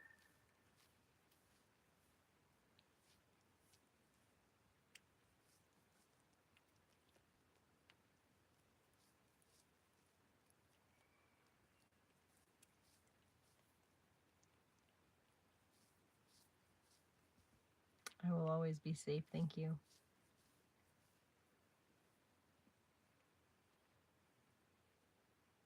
Oh, it's very cool being trans. I don't know if you know this, but, you know, like I've said this before, I've mentioned this before, but I was the first trans person to ever have a womb transplant and give live birth to a human child. There was like a National Enquirer story written about me. I'm like a national celebrity, but, you know, whatevs. That's probably why I look so familiar to you. You literally just see this pattern in the sky, all across the entire sky. Not this design, just the flower of life pattern. Just the fuck? That was a mosquito.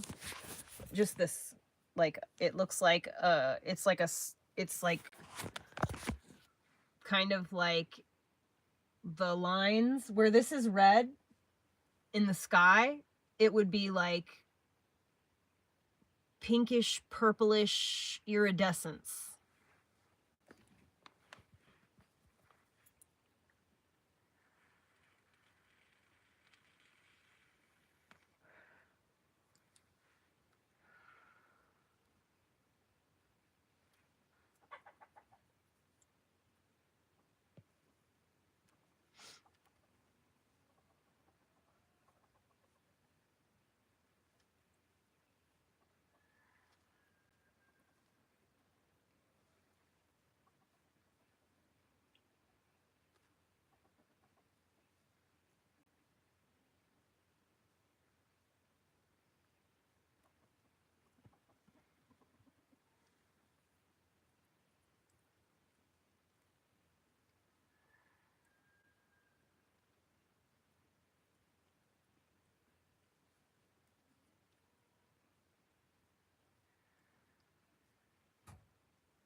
cat. Get that fucking weird fucking, what is it called?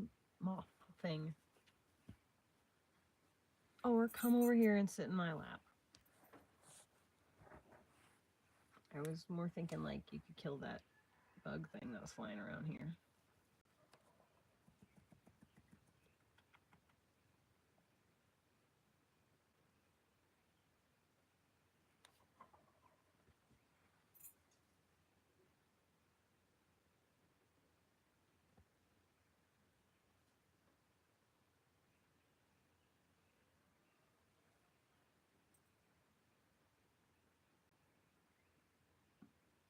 Those fucking turkeys are getting closer.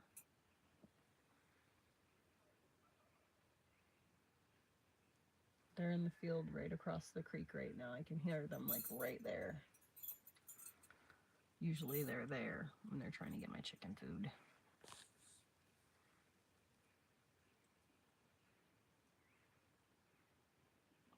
Craig, it's just I'm used to it and it just comes out of my mouth so naturally now.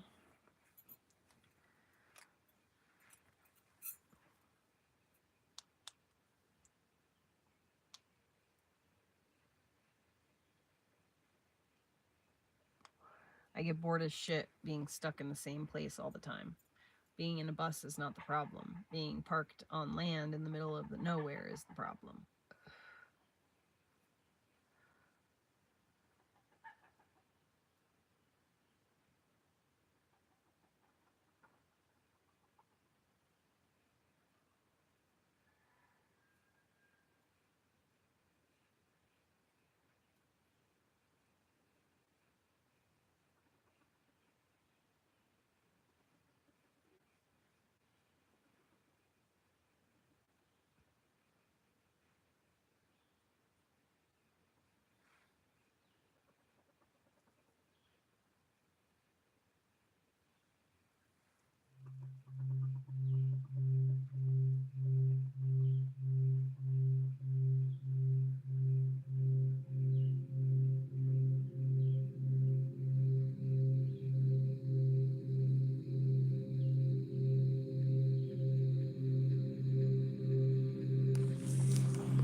I'm not isolated from other people. I'm in a room full of people right now, aren't I?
cat likes it.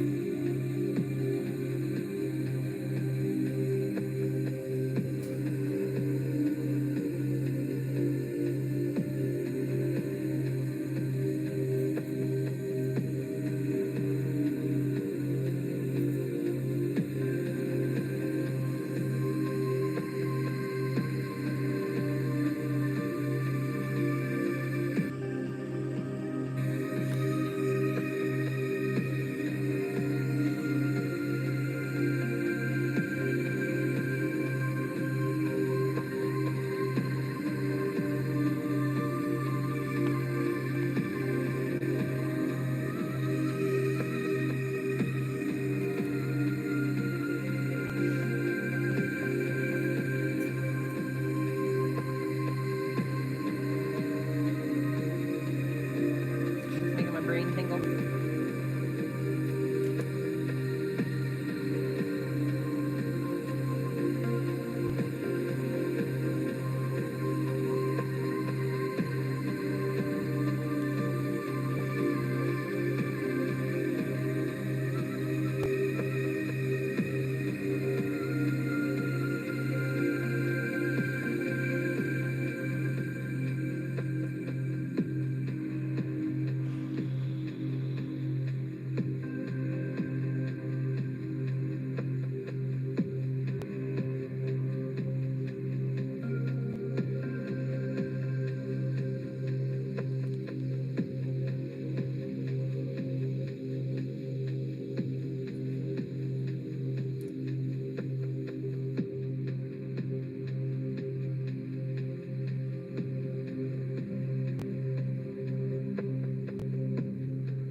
Oh, nice.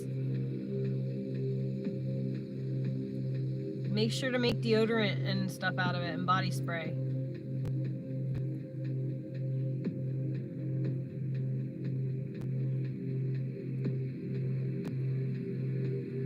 It's the best deodorant, period.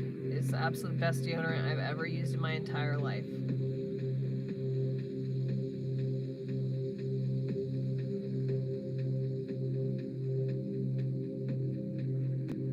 I love it.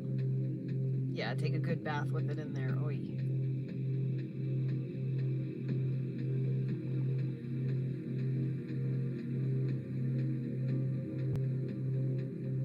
It's like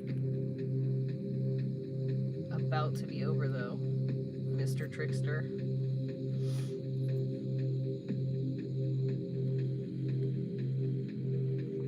Tom's deodorant has chemicals in it. Magnesium salts is just magnesium salts. You just use a little bit of oil and magnesium. You put castor oil in it. Mix it with castor oil, and then it will literally capture scent molecules while keeping you from making new smell.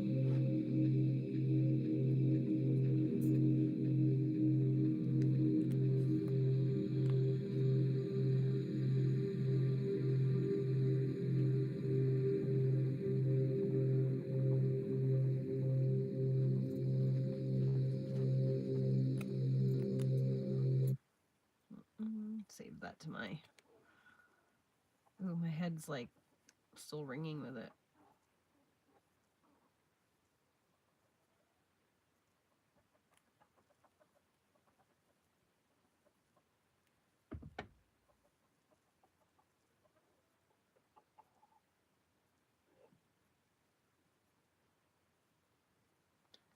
So Wendy Williams' conservator has sold her New York penthouse for a loss, and she has been deemed incapacitated.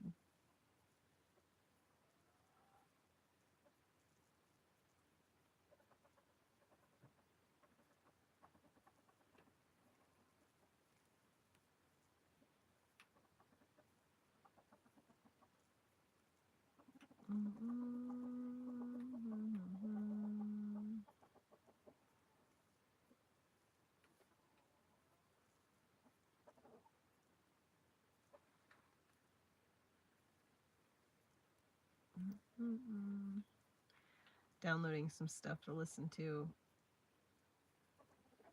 when I turn off the internet so that I can save battery.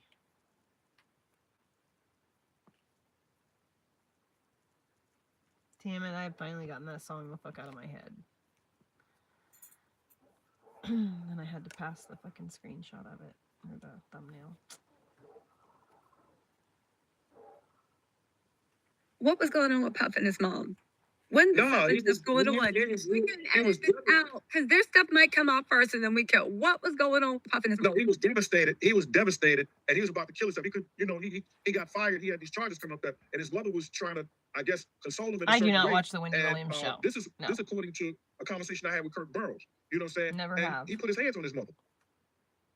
Really? This is why he was. This is why he was going through the shit at City College. Okay. And I never said nothing about it. Kirk Burrows told me about it. All right, and I was guys, like, I'm gonna go. now, Kirk, when I heard Puff, I'm gonna turn the light out. like real crazy one time, and I checked him. I said, "Yo, bro, if you ever talk to your mother again like that, I'm gonna beat the shit out you. I'm not playing with you." And he told me, Gene, I tell her to stay out of my business. I said, "Motherfucker, you wouldn't have no business if it wasn't for her." Now, me and Kirk Burrows, we talked before, and Kirk Burrows said, "Yo, Gene, all this shit is coming out now. Guys. I thought he was gonna change. When I saw him smack his mother, and I was like, what?" I said, "Kirk, you never told me that before." He said, "Yo, Gene, when he was going through the City College shit, he slapped his own mother. And I thought he was just, because he was 19, 20 years old, he was going to grow out of that. That was just because he was going through what he was going through." And I said, "No, man, if you would See you have in ever the told me morning. that shit, bro." I love you. When I heard him punch his mother, I'd have whooped his ass.